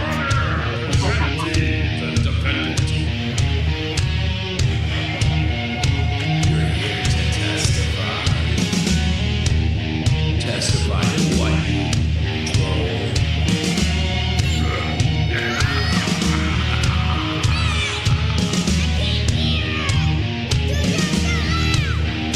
You swear to tell the whole truth, so help you God. You got something like I do. You got an ego like me. That's the reason I hate you. And on your brain I will be. We were born on a blue moon, and we have fasted for years. Now we live in the chat rooms, and we will feast on your fears. We are the gods of drama. We are the trolls exposed. We'll sell your plunder. We are the sickness that corrupts your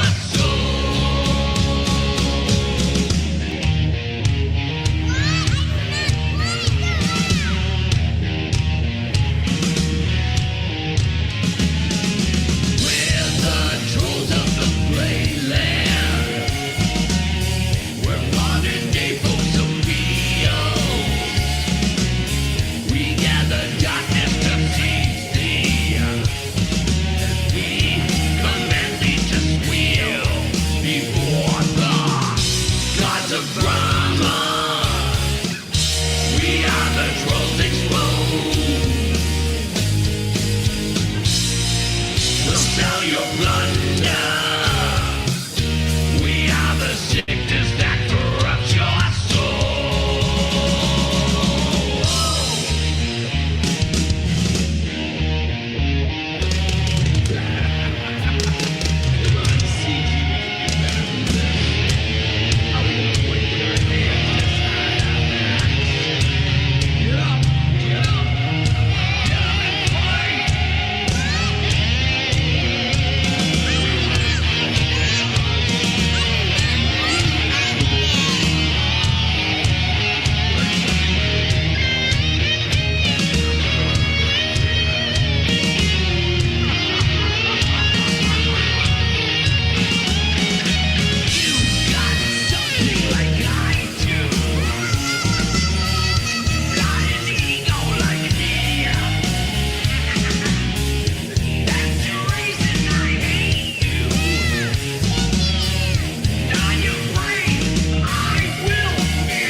And we here at Hero Shack Press want to say if you cannot get enough trolls, don't forget to check out Enter the Cromniverse, another huge troll anthology funding right now on Indiegogo.